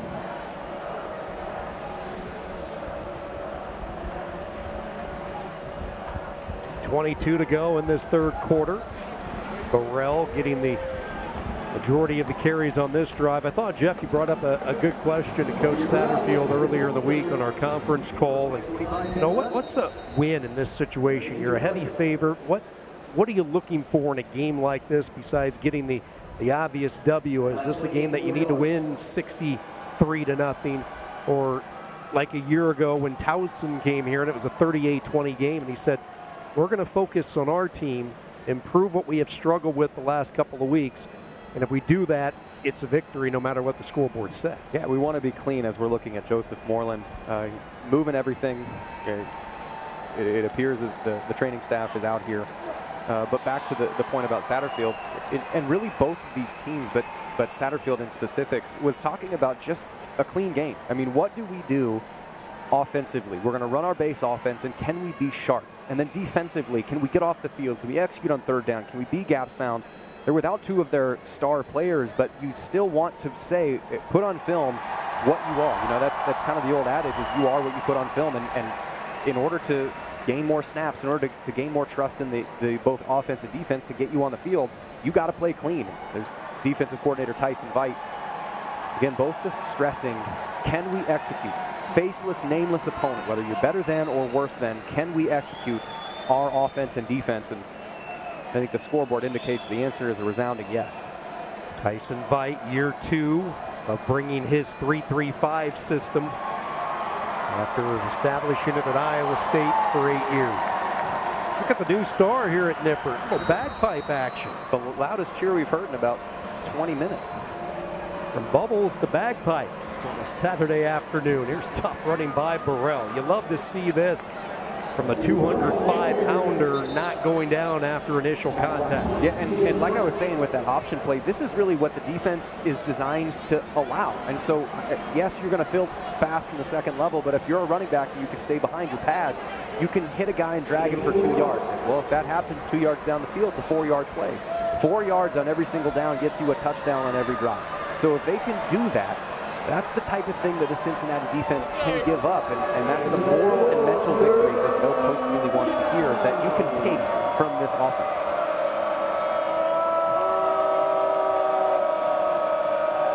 Third down and 2, third straight carry for Burrell, and he'll have the first down. Stretching the ball up ahead. Doesn't get a real good spot, however. It looked like it stretched the ball far enough to advance, and they're going to mark him just short. Oh boy, not catching a break on that spot is Northwestern State. Yeah, it's a bad spot, especially because you don't have beef on the offensive line. So this isn't one of those, it's fourth and short. Do the old Jason Kelsey tush push and get yourself a first down. Not against a team that's bigger and stronger than you. This does take a little bit more skill about calling the play to get this first down. 3 new linebackers into the game for Cincinnati. Fourth down and short. They pull a couple of linemen trying to get to the outside. Hicks able to high step his way, and he will pick up the first down this time. Yeah, Coach McCorkle's got to be happy with that, of understanding that, of discovering that his guys understand what they need to do. Hicks doing a good job of keeping his pads down, breaking through contact. You got to know to the blade of grass where that first down marker is and where you have to get it. If in short yardage, it doesn't matter how it happens as long as you get the first down. A 10-minute quarter goes by quickly. Cincinnati adds to their lead. We march to the fourth on an overcast day here in Cincinnati.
Week 3 of the college football season as we welcome you back to Nippert Stadium here along the banks of the Ohio as we start the fourth quarter alongside former Iowa State running back Jeff Woody, Sean Kinney, a day that has saw Cincinnati put up over 500 yards of offense. They jumped out to a 35-0 lead after the first quarter.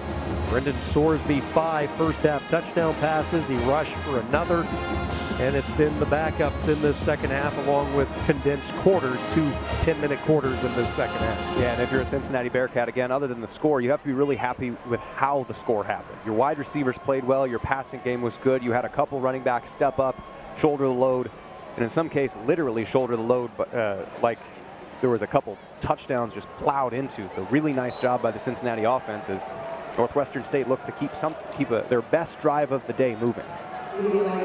Trying to run the shovel to the tight end Gower.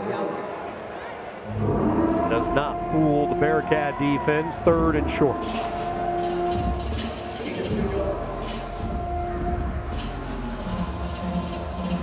A day in which both quarterbacks have played for Northwestern State. Abram Johnston, starter, the redshirt freshman. Eli Anderson, the player they brought in via the portal. He has been the guy really since midway through the second quarter. 3rd down and short. Power football up the middle with the big back Hicks. And he will be a yard shy of the first down. There's Leibold, the linebacker, coming in.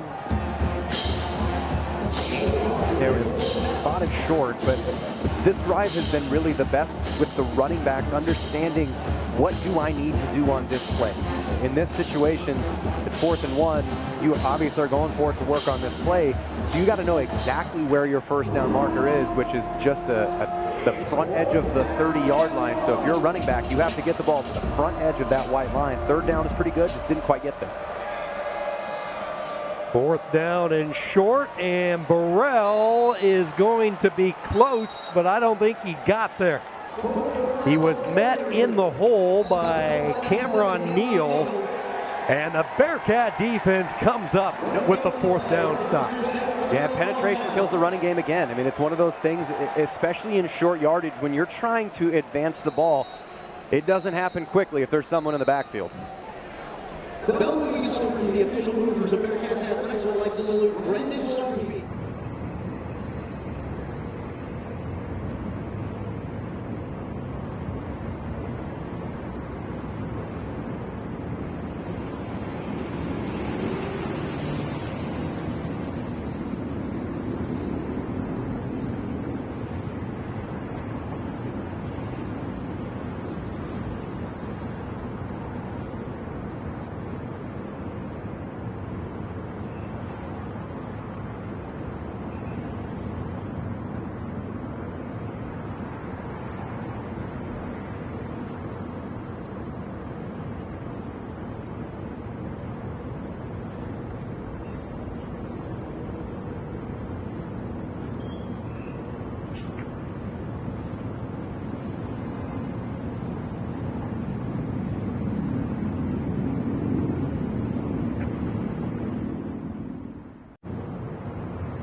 You're watching the Big 12 on ESPN. Back-to-back home games before the rigors of Big 12 play for Cincinnati, and like they have really since 2000 and beyond, they have put up eye-popping numbers offensively against FCS opponents, and they have done that today with Northwestern State. And now trying to get his name into the act is Samaj Jones, and a lot of Bearcat fans tuned in wanting to see what their talented youngster can do as he gets an opportunity. Yeah, he's a guy who's got some really good legs to him. He can run. He adds a similar element to Sorsby. He's a little shorter, a little faster. It's what you can see on the field here. Using his running ability, he will take it into plus territory to the 48. Jones from the Northeast, redshirt freshman out of Philadelphia, Pennsylvania, St. Joseph's Prep, where he was the nation's fifth best dual threat quarterback, according to ESPN. So he was a big-time land for Satterfield and this staff. Yeah, and especially as Sorsby, I mean, he's a redshirt junior. Depending on what NFL looks he gets, you may or may not be able to come back next year. So you got to work out what the future is, and future looks bright if you got this guy in the backfield. Chance Williams, as a flag is down in the backfield. Williams takes it up to the 26-yard line, with the flag thrown in the vicinity of a hole.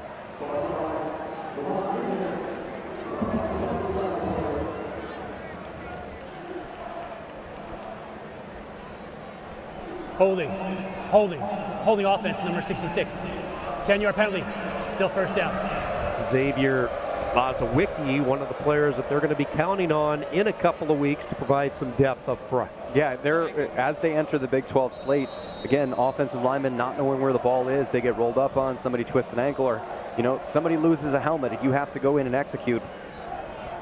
Moments like this, especially when you got a young quarterback, can you keep him comfortable and not put him in 1st and 20 situations? Samaj Jones, 1st and long. He's going to throw for the first time. Safe throw, near side. Elijah Jones, the catch. Back close to the original line of scrimmage, a gain of 12. Safe throw, but tough throw. I mean, it's only ball's going down the field, maybe only 6 or 7 yards, but it's going 40 yards across the field. You got to have a lot of arm strength to get there, and that's another thing they're excited about.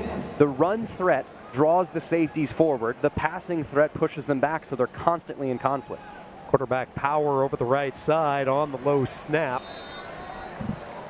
Jones struggling his way to the 41-yard line. Jones, a winner in high school, led St. Joe to 2 straight 6A state football championships. He finished his decorated career with 108 career touchdowns, and he was the Pennsylvania Player of the Year.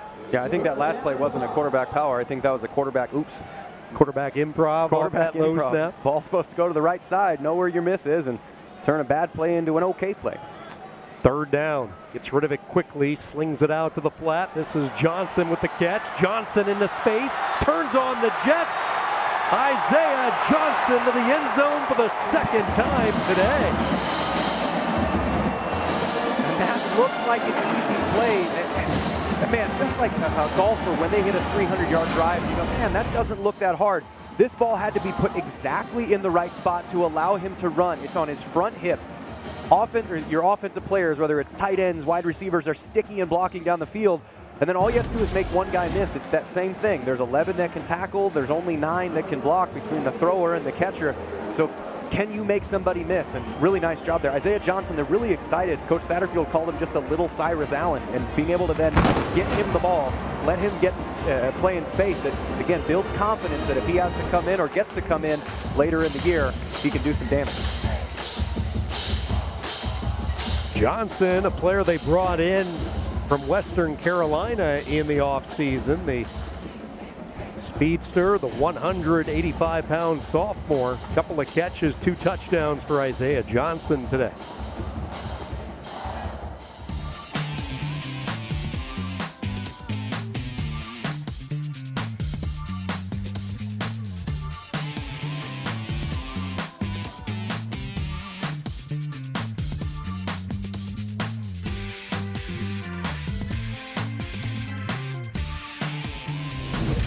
Offensive firepower unleash by Cincinnati. It was a pretty full stadium when we started, 3:30 local Eastern time kick, but fans with this game way out of hand started their Saturday night fun a little bit early, and we had a chance to stay in campus last night. All the Bearcat fans gathering. There's a lot of excitement, a lot of anticipation with this team. They get Dingle back healthy. They get the Godfather Corleone back. They feel they are right there in what should be a wide open Big 12 race this season. Yeah, there's a lot of really good teams, but you can't really put your finger on the best one. You know, you'd think, well, Iowa State's got a couple good wins, and Texas Tech has that big haul, and Utah is always, with Coach Whittingham, going to be really good. But Cincinnati looks and they go, we got Brendan Sorsby, we got Don Corleone. We can do that. We can be one of those top teams, and this is a conference that you look at the All-State playoff predictor. Utah is the favorite, TCU next, BYU after that, but again, Texas Tech would be offended they're not on. Arizona State, Iowa State, Kansas, offended they're not on that list. Utah, the team to keep an eye on after their tough season a year ago. Now, lopsided win against UCLA. They pounded Cal Poly. There is no foul for illegal formation. Second down. Yeah, Utah's an interesting team. Kyle Whittingham, I mean, I think, if I remember the statistic correctly, they've had a non-offensive touchdown for 21 consecutive seasons under the helm. So they just didn't have a quarterback last year. Cam Rising was in his 19th season, none of them healthy, and he gets hurt. And then they have Zach Wilson's younger brother, and he gets hurt. And they're on a fifth-string quarterback. Well, he's finally got a quarterback with Devin Dampier, and they brought the offensive coordinator from New Mexico with him. So if Whittingham gets a quarterback, watch out for Utah. That is not a team you want to play. Zay Davis tackled by Gibson, setting up a third down. Clock continuing to move. Inside 5 minutes to go. Cincinnati, record-setting performance. 7 touchdown passes today. That is a school record combination, and it's been a trio of quarterbacks adding to that total with Sorsby, Lichtenberg, and most recently Samaj Jones getting into it.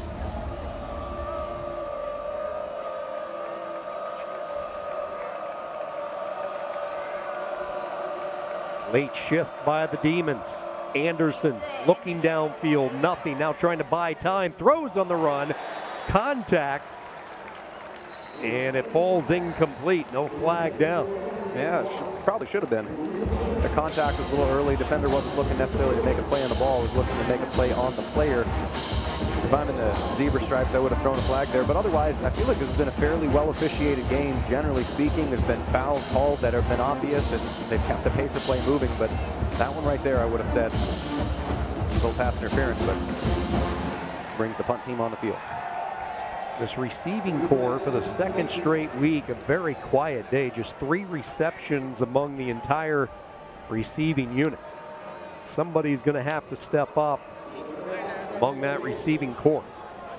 Good high spiraling kick by Evans, and the fair catch at the 28. 40-yard punt. Cincinnati to get it back with a little more than 3.5 minutes to go, and it has been a perfect day as far as execution for the Bearcats. They get the first turnover from this defense, something that they put a priority on. Tackling has been good. The running backs have looked sharp. This offensive line imposing its will and showcasing some depth on the defensive line. Yeah, they did exactly what you need to do, and I say did past tense. There's still 3.5 minutes, but they've done exactly what they needed to do against a team that you're better than, and they were sharp, they were crisp, they were everything you want to get out of this kind of tune-up game before the Big 12 starts in a couple weeks for them. Take a look at what's coming up for Cincinnati. One of their bye weeks next week, so they will get a little bit of rest, get some of these banged up bodies healed, and then they travel to Lawrence. Iowa State will be in town on the 4th, UCF, and then Baylor. So a key home stretch at Nippert if they can win at Lawrence against Daniels and KU. Yeah, and that, when you watch Kansas, they are very good at times, and then he's going to make a head-scratching play at other times. So they got to be able to keep the pressure on him once he gets up there. And hopefully be able to be fully healthy with Corleone and Dingle being able to play in that game to force Daniels into some mistakes.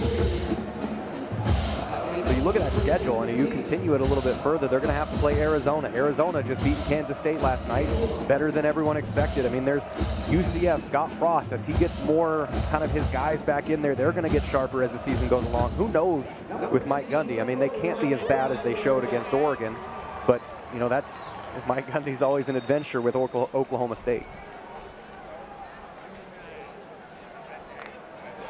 Not too many around the Big 12 predicted the start for Kansas State, 1-3. Now, last night's game not counting toward the conference standings because it was already scheduled with those two schools, but a lot of people had K-State as your champion of the Big 12, and they have hit some tough times, losing to Army. They had a nail-biter in their win against FCS opponent North Dakota. 2-minute timeout. 2-minute timeout here. Put the finishing touches on this one from Clifton when we come back.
Something we haven't seen a lot of today. In fact, just the second punt of the afternoon for Max Fletcher.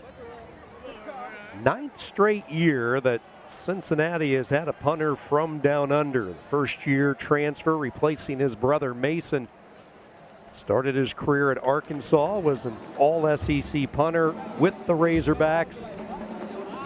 Wanted a chance to play alongside his brother a year ago. Now he's the main guy. You take a look at the Week 4 schedule, some good ones. West Virginia right now leading Pitt, so they might have some momentum going to Lawrence. Arizona State, Baylor, Wyoming, Colorado, BYU, East Carolina, a couple of non-conference showdowns. Yeah, non-conference showdowns. That Arizona State-Baylor game is going to be a fun one. Sawyer Robertson and Sam Levitt going to be able to sling it back and forth. And can Arizona State rebound from that loss at Mississippi State? I mean, they lose 40% of all of their production from last year with Cam Scatterbu graduating. They're going to have to replace that and get a little bit sharper as the season goes along. A little RPO action.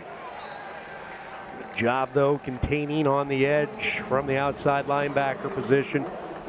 Other games next week, Tulsa is in Stillwater. Oklahoma State in some early trouble this year. Utah and Texas Tech, we both talked about it. That's the game of the week. Yeah, easily the game of the week. Texas Tech and Utah has giant ramifications for the rest of the conference because of those two. I mean, defensive line play. You think Texas Tech, you think offense and, throwing it around the field and air raid, but they might have the two best edge rushers in all of college football, regardless of conference. They're really good. And now Utah, again, we mentioned it before, it's very physical. Those two, if I'm a playoff committee, I'm watching that game live to see who's on this field. Second down, Jeremiah James through a little bit of a hole, and plethora of flags come in after the play. Plethora is right, 4 flying at the same time. I don't think long discussion on this one. Do you think everybody goes and picks up their own flag? Oh, I think he's smiling because... Personal foul, face mask, number 33 the defense, 15-yard penalty, automatic first down. So one more penalty before the end of this one as we have a minute to go. Somebody getting that hand up around the face mask. Is there like a good luck flag? You got a good luck pair of socks. Do you think like a referee has a good luck flag? It might be. It might be. It might be.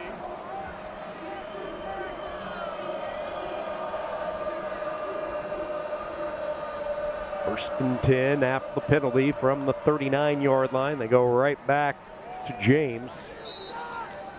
One thing in talking with Blaine McCorkle this week, he was proud of the way his team finished last week. They had a goal line stand, they had a late interception in the end zone, and they put together their longest drive of the game against the Minnesota Reserve. So he loves seeing that fight. As he looks up at that scoreboard, watching his offense execute one, maybe 2 more plays before they hop on that plane and head back home and get ready for FCS competition.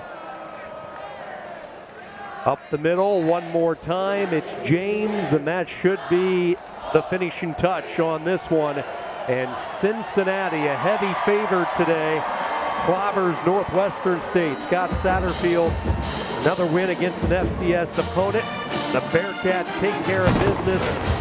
They head into the bye week 2-1 as they get ready for the Big 12 opener in 2 weeks. Yeah, and they're going to have their hands full. You got Jalen Daniels and Rocco Beck right out of the gate, but they looked really sharp today. Kind of all 3 phases, special teams, offense, defense. They can run the ball. They stop the run really well. I mean, the coach has got to be happy with their performance today. Brendan Sorsby, 15 of 15. Really in a half of football. He goes for 253. 6 touchdowns, 5 through the air, 1 on the ground for Sorsby, as Cincinnati today puts up 605 yards of total offense. And they got a lot of pressure from their defense, but the story of the game was this passing attack. They threw 7 touchdown passes from the quarterbacks. Tell you what, if I'm a Cincinnati Bearcat fan, I can watch these games happy tonight. For Jeff Woody, this is Sean Kenny, our fantastic crew from Cincinnati, saying so long. This has been a presentation of ESPN, the worldwide leader in sports.